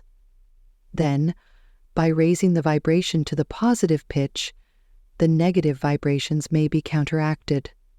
By cultivating the qualities recommended in the other lessons of this book, forethought may be neutralized. The poison of forethought is insidious and subtle, but it slowly creeps through the veins until it paralyzes all useful efforts and action, until the heart and brain are affected and find it difficult, the law of attraction, to throw it off. Forethought is at the bottom of the majority of failures and going down in life. As long as a man keeps his nerve and confidence in himself, he is able to rise to his feet after each stumble and face the enemy resolutely. But let him feel the effects of forethought to such an extent that he cannot throw it off, and he will fail to rise and will perish miserable. There is nothing to fear except fear, has well been said. We have spoken elsewhere about the law of attraction, which operates in the direction of attracting to us that which we desire. But there is a reverse side to this. It is a poor rule that will not work both ways. Fear will set into motion the law of attraction just as well as desire. Just as desire draws to one the things he pictures in his mind as the thing feared, so will fear draw to him the thing pictured in his mind as the thing feared. The thing that I feared hath befallen me. And the reason is very simple, and the apparent contradiction vanishes when we examine the matter. What is the pattern upon which the law of attraction builds under the force of desire? The mental image, of course. And so it is in the case of fear. The person carries about the mental image or haunting picture of the feared thing, and the law of attraction brings it to him, just as it brings the desired thing. Did you ever stop to think that fear was the negative pole of desire, Taylor? The same laws work in both cases. So avoid forethought as you would the poisonous draught that you know would cause your blood to become black and thick and your breathing labored and difficult. It is a vile thing, and you should not rest content until you have expelled it from your mental system. You can get rid of it by desire and will, coupled with the holding of the mental image of fearlessness. Drive it up by cultivating its opposite. Change your polarity, raise your mental vibrations. Someone has said, "There is no devil but fear." Then send that devil back to the place where he properly belongs, for if you entertain him hospitably, he will. The secret of success. Make your heaven a hell in order that he may feel at home. Use the mental big stick on him. I'm gonna take back my freedom. Lesson 5e. Personal magnetism. The rationale of personal magnetism. What it is and what it does. How it affects others. The magnetic attraction manifested by certain people. He's a retired martial arts trainer and teacher with a magnificent behind-the-scenes view. We hear much about personal magnetism these days. It is a peculiar quality of the mental being of the individual that serves to bring other persons into a world of his own mind, not to mention that he can just tell people what to do. Mood or state of mind sympathetic with that of the magnetic person. Some men have this quality developed to a wonderful extent and are able to bring about a harmonious agreement on the part of other persons in a short time, while others are almost entirely deficient in this respect, and their very presence tends to arouse antagonism in the minds of others. The majority of people accept the idea of personal magnetism without question, but few will agree upon any theory attempting to account for it. Those who have studied the matter carefully know that the whole thing depends upon the mental states of the individual and upon his ability to cause others to catch his mental vibrations. This catching is caused by what is known as mental induction. Induction, is that property or quality or process by which one body, having electrical or magnetic polarity, produces it in another without direct contact. And the secret of success. Mental induction is a manifestation of similar phenomena on the mental plane. People's mental states are catching or contagious, and if one infuses enough life and enthusiasm into his mental states, they will affect the minds of persons with whom they come in contact. We have explained this matter in detail in the little book of the series entitled Mental Influence. It seems to us that the prime factor in successful mental induction, or manifestations of personal magnetism, is enthusiasm. In another lesson in this book, we have told you about enthusiasm, and when you think of personal magnetism, it will be well for you to read what we have said about enthusiasm also. Enthusiasm gives earnestness to the person, and there is no mental state so effective as earnestness. Earnestness makes itself felt strongly and will often make a person give you attention in spite of himself. Walter D. Moody, a well-known writer on the subject of salesmanship, says, truthfully, it will be found that all men possessed of personal magnetism are very much in earnest. Their intense earnestness is magnetic. And nearly every student of the subject has noted this fact. But the earnestness must be more than a firm, confident, honest belief in the thing being presented to the attention of the other person. It must be a live, contagious earnestness, which can best be described as enthusiasm. Enthusiastic earnestness. That's the term. This enthusiastic earnestness has much emotion in it. It appeals to the emotional side of human nature rather than to the thinking, reasoning side. And yet, an argument based upon reason and conducted upon logical principles may be presented with enthusiastic earnestness with much greater effect than if the appeal to the reason is conducted in a cold, unemotional way. The average person is so constituted mentally that he thaws out under a manifestation of live enthusiasm may be the most important thing in a person who is still between half and half, who never settles upon a right thinking under the term of personal magnetism. The feeling side of mentality is as important as the thinking side, and personal magnetism, fiction and nonfiction for the day of our Lord, December 7th, is far more common and universal, for the majority of people really think very little, while everyone feels.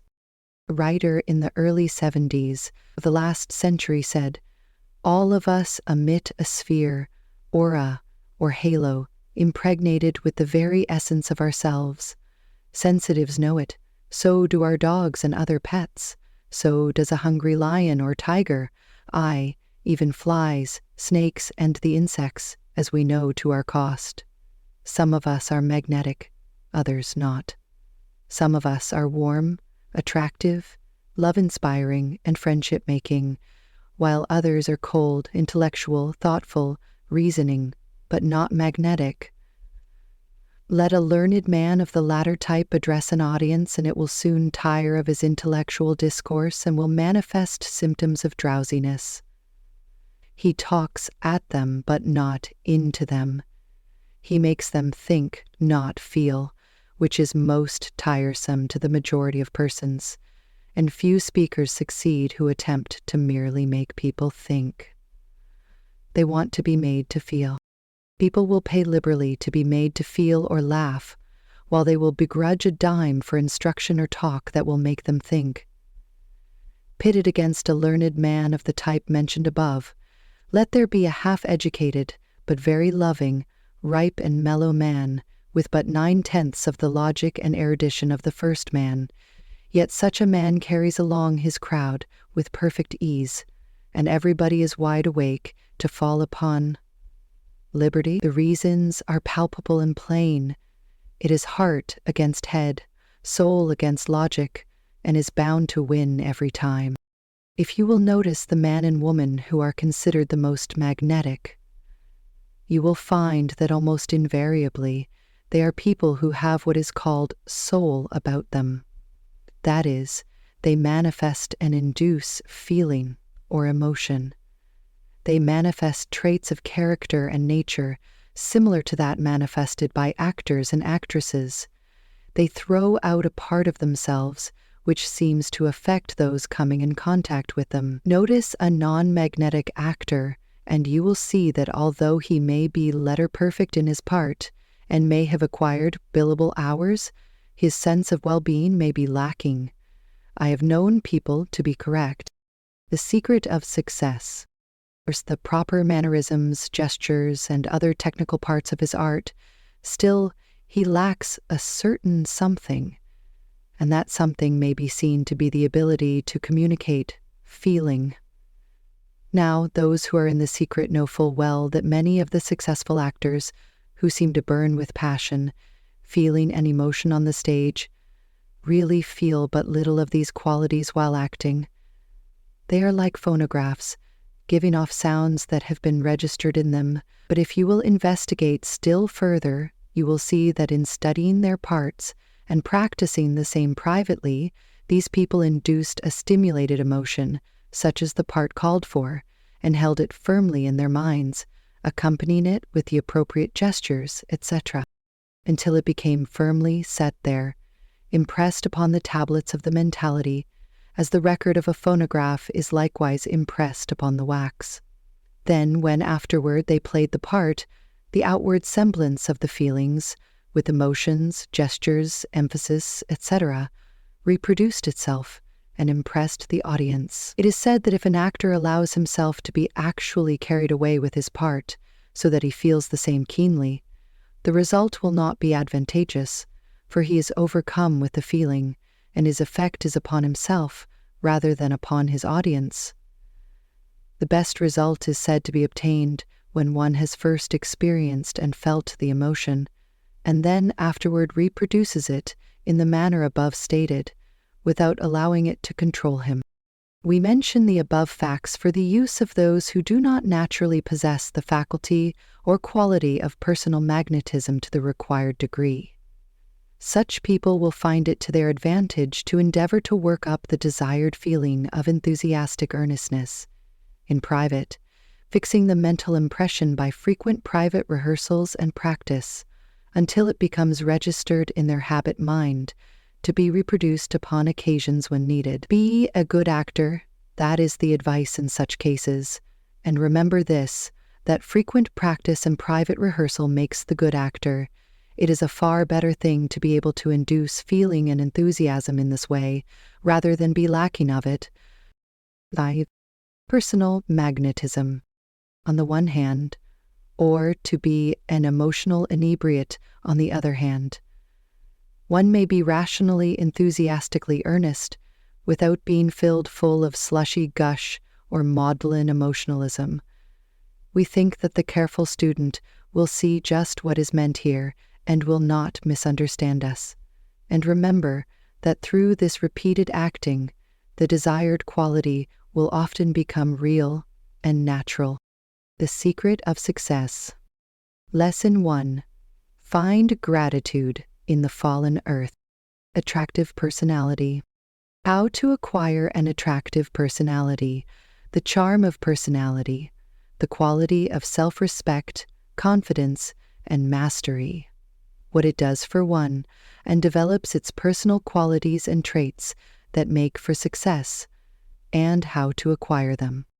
We have explained in our lesson on individuality that what is known as the personality was not the real I of the individual, but that instead it formed the me, part of oneself, the outward appearance of the individual.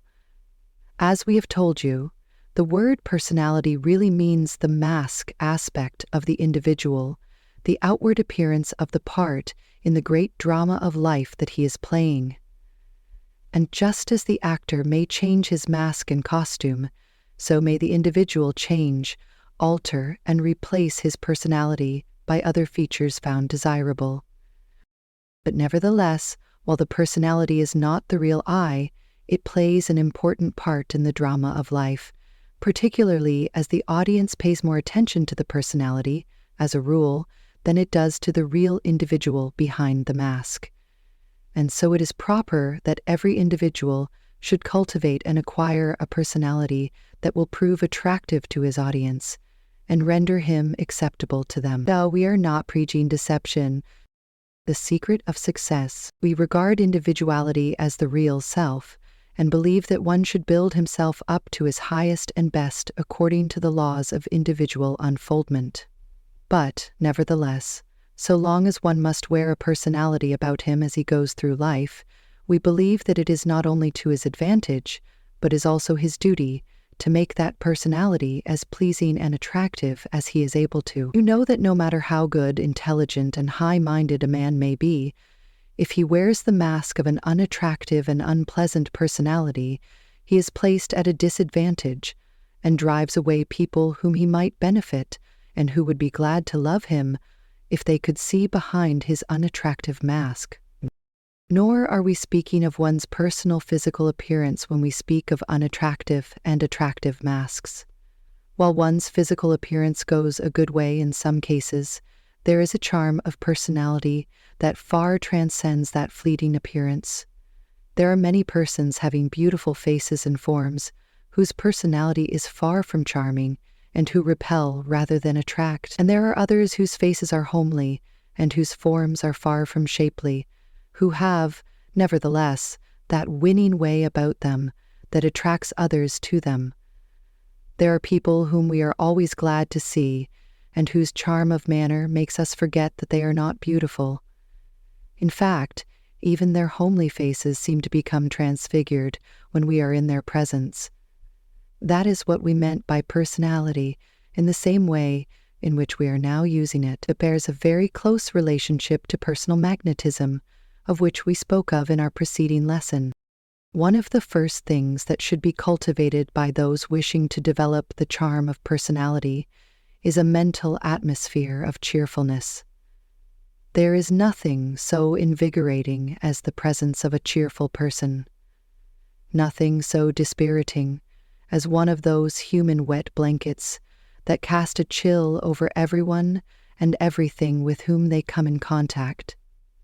Think of your acquaintances, and you will find that you will naturally attractive personality. Place them in two classes, the cheerful ones and the gloomy ones. Sunny Jim is always preferred to gloomy Gus, the one you will welcome and the other you will fly from.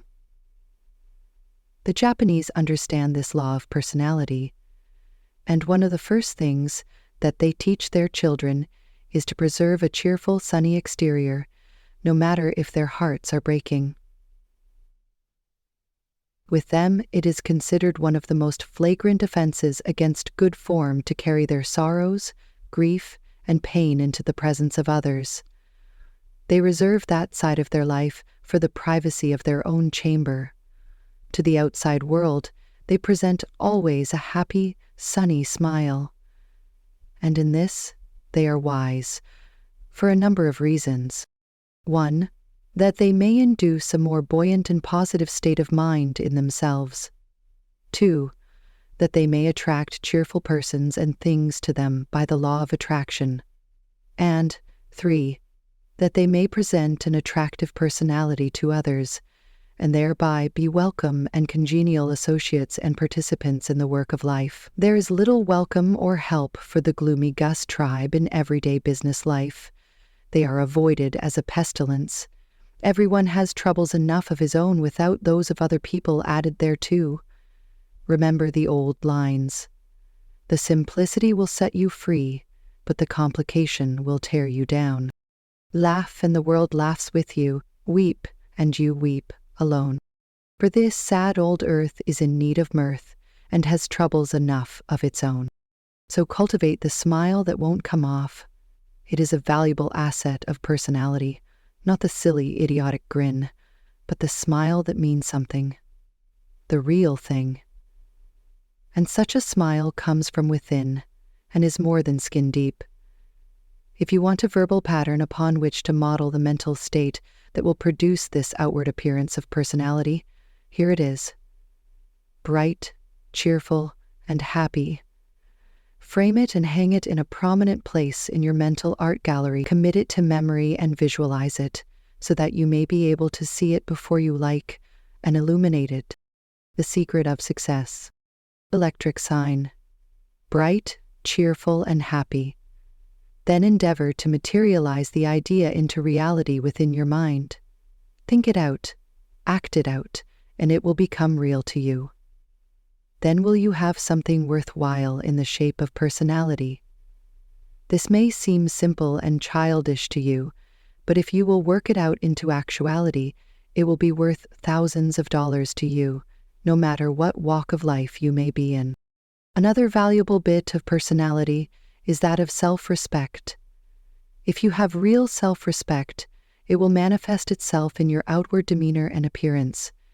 If you don't have it, you had better start in and cultivate the appearance of self-respect, and then remember that you are a man, or woman, as the case may be, and not a poor crawling worm on the dust of a human doormat.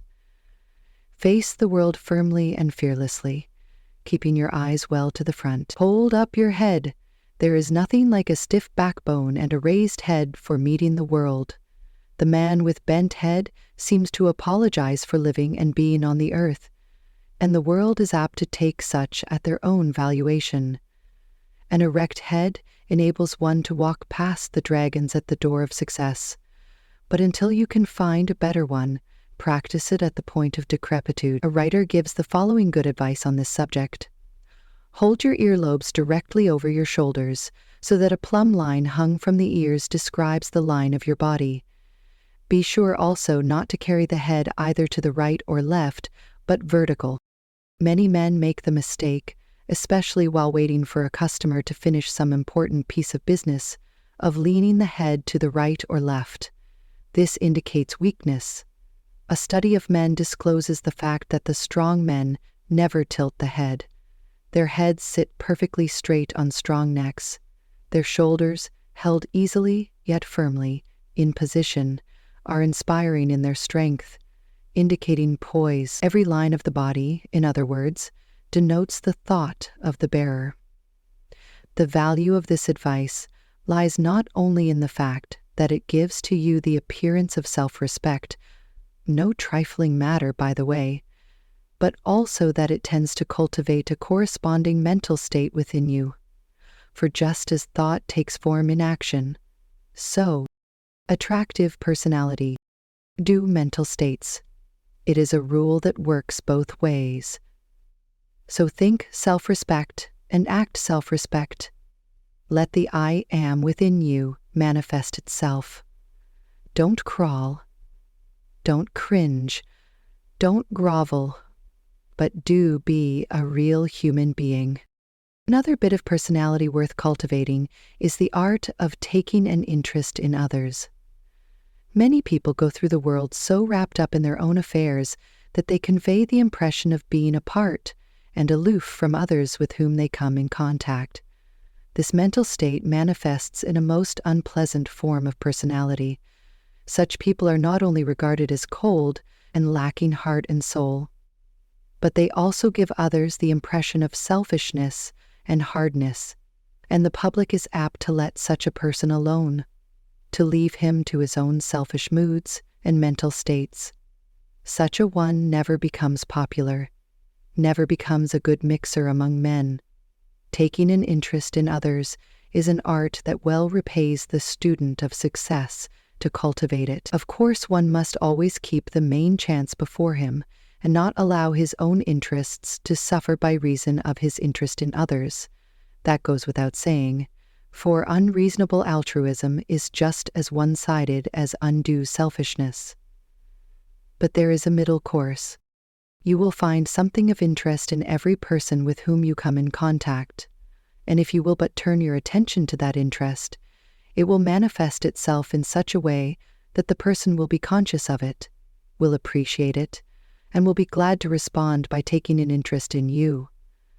This is not deceit, or time-serving, or flattery. It is the law of compensation, working on the mental plane. You get what you give. If you will stop and think a moment, You will find that the people whose personality seems the most attractive to you are the people who seem to take an interest in your own personality.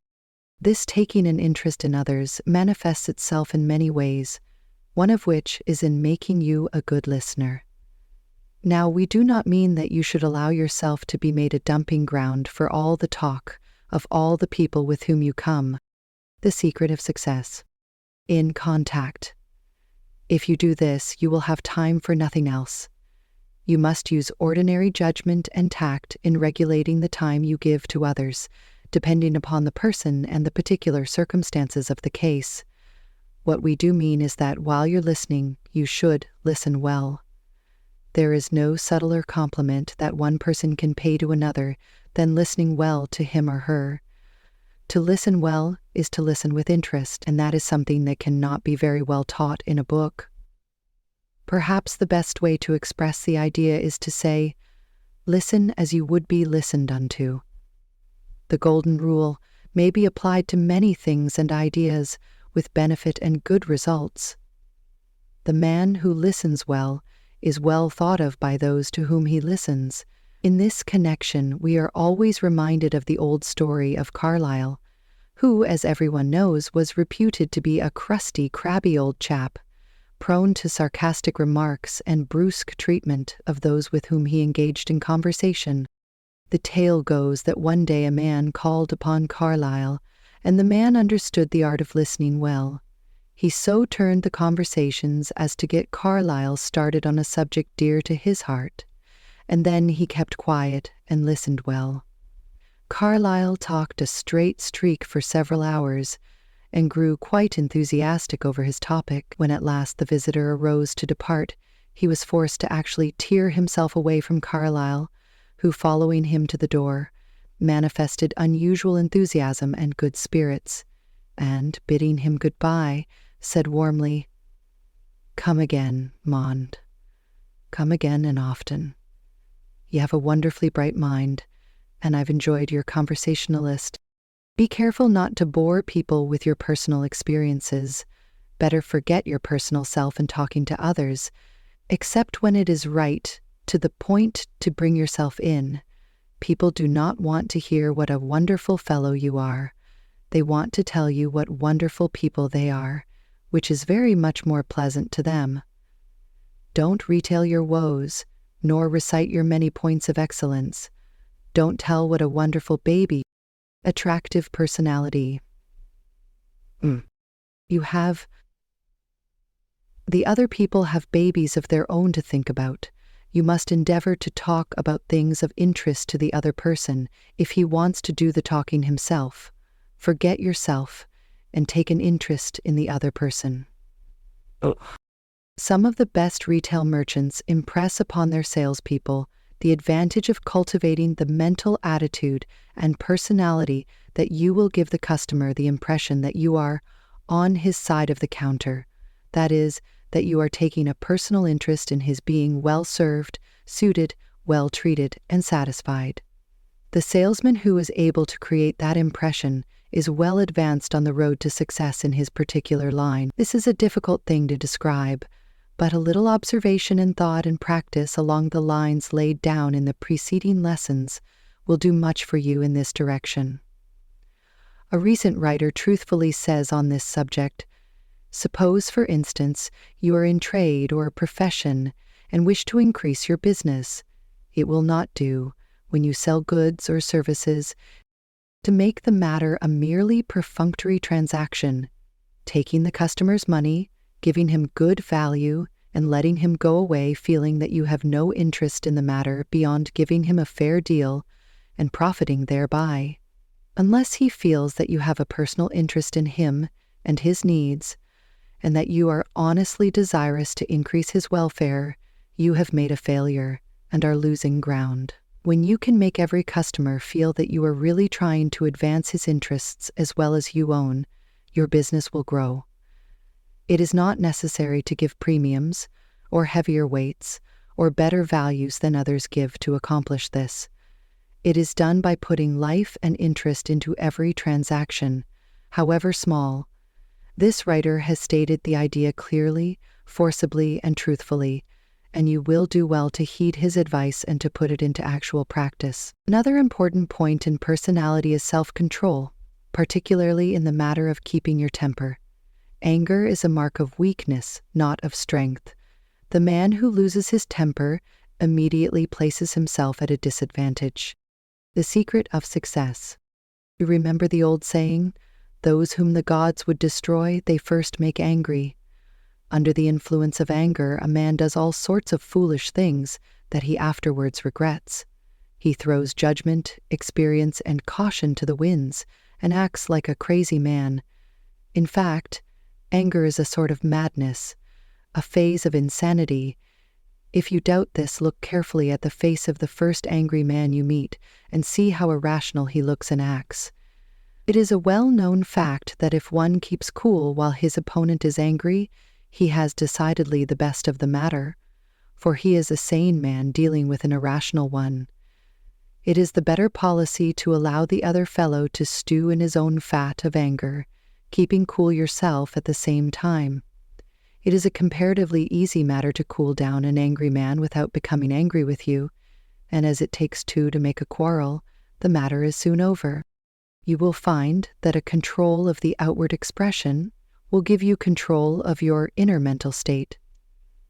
You will find that if you are able to control your voice, keeping it calm, steady, and low-pitched, you will not fly into a passion, and, more than this, you will find by so doing that the voice of the other fellow will gradually come down from its loud, boisterous tones, and, in the end, both of you will be pitching your voices in the same key. And you have set that key note. This is worth remembering, this control of the voice. It is a secret well worth knowing and practicing.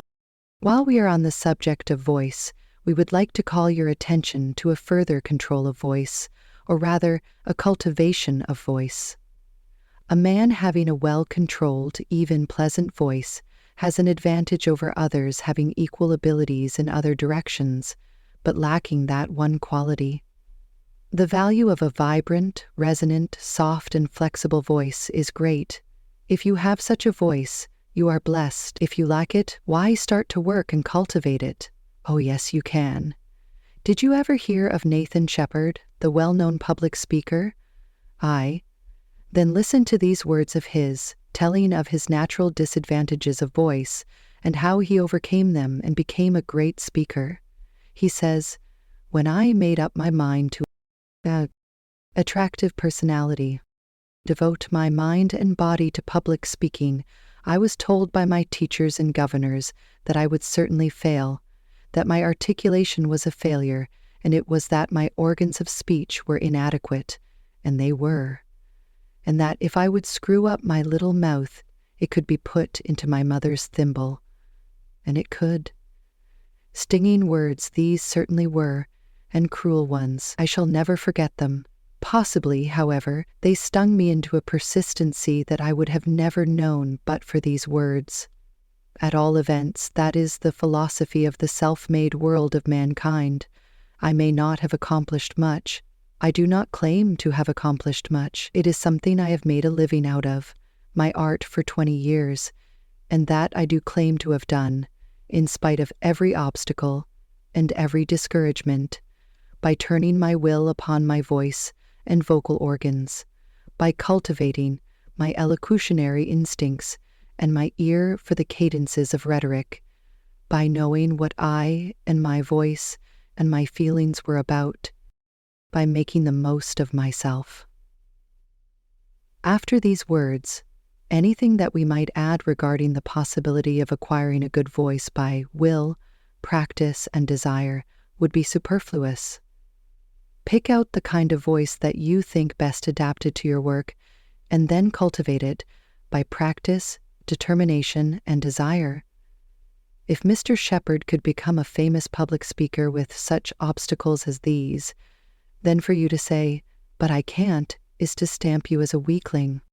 It has been suggested to us that we have a few words to say regarding the carriage or physical bearing of the person as an important part of personality, particularly in the phase of walking. But we do not think that is necessary to add to what we have said in this lesson regarding the subject in connection with what we have also said regarding the mental state of self-respect.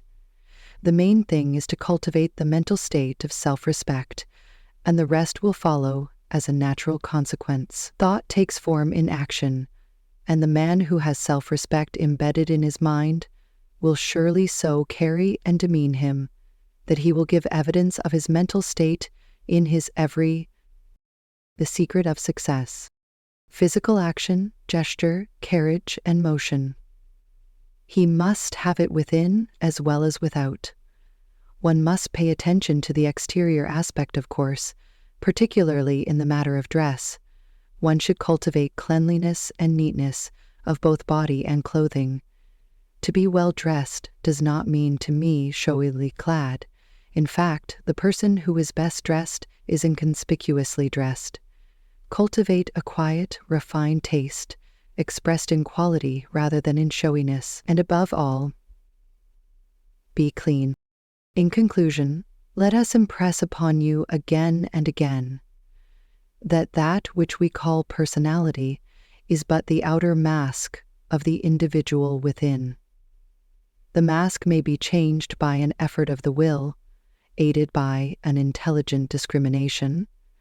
First find out what kind of personality you should have, and then set to work to cultivate it, to grow it, in fact. Form the mental image of what you want to be, then think of it, desire it ardently, will that you shall have it, then act it out over and over again, rehearsal after rehearsal, until you will actually materialize your ideal into objective reality.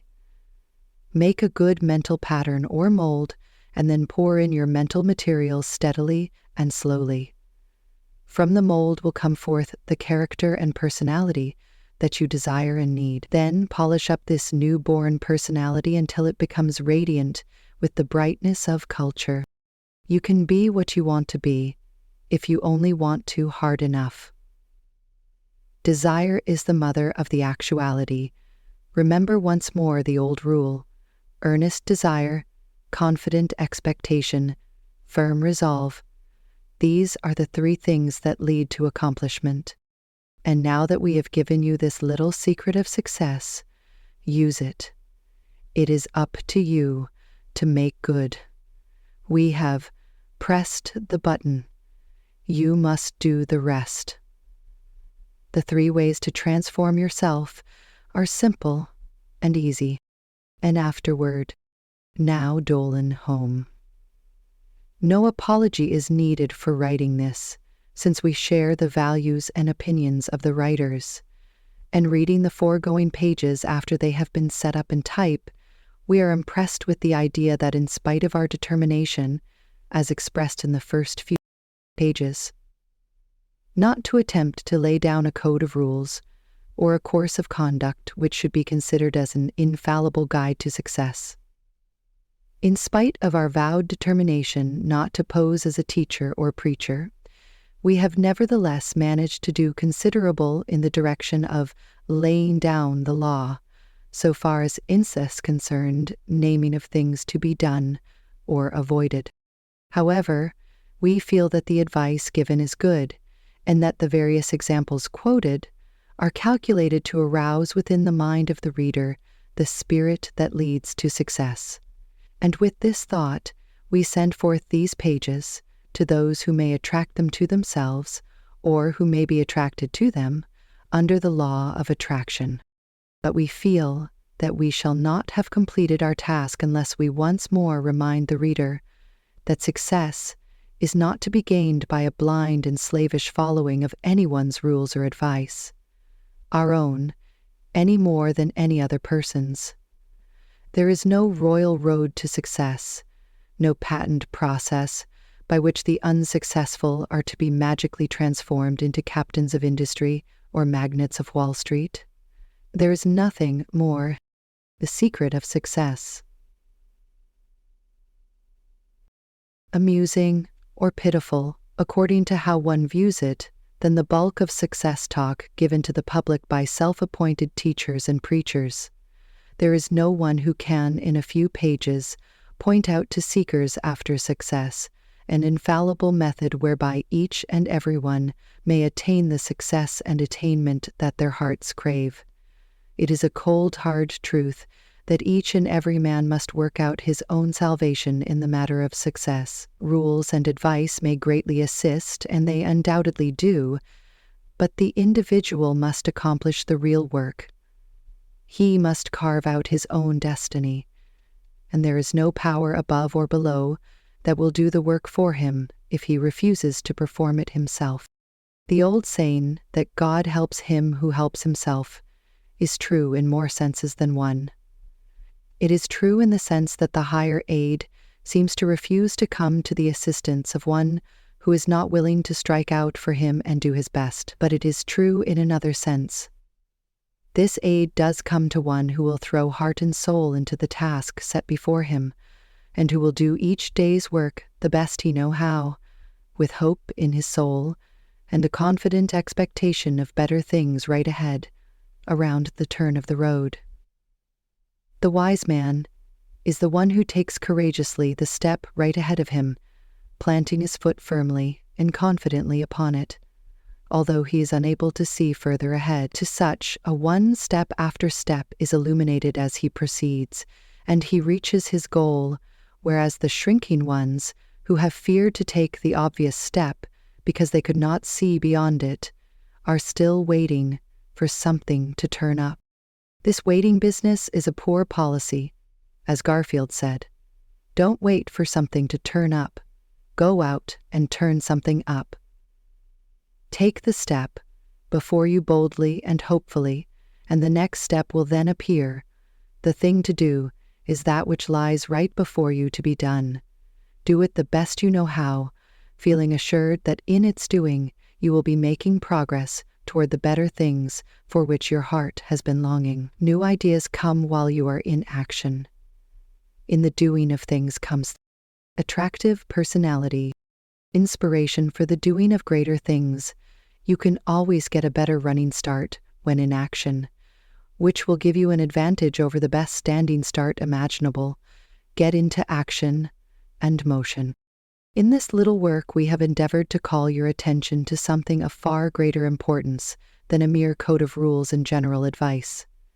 We have pointed out to you the glorious fact that within each of you there is a something within, which if once aroused would give you a greatly increased power and capacity. And so we have tried to tell you this story of the something within from different viewpoints so that you might catch the idea in several ways. We firmly believe that success depends most materially upon a recognition and manifestation of this something within. We think that a study of the character and work of all successful men will show you that differ as they do in personal characteristics, they all manifest that consciousness of that something within them that gives them an assurance of inward power and strength, from which proceeds courage and self-confidence. Postulated by Dr. Euphrates of Bosnia in his experiments with inward chiefs, you will find that the majority of successful men feel that there is a something helping them back of and behind their efforts. Some have called this thing by the name of luck, or destiny, or some such term. But it is all a form of the same recognition of an inward power, that they are helped in some way, although they are not quite sure of the nature of the helper. In fact, the majority of them do not stop to speculate upon its nature.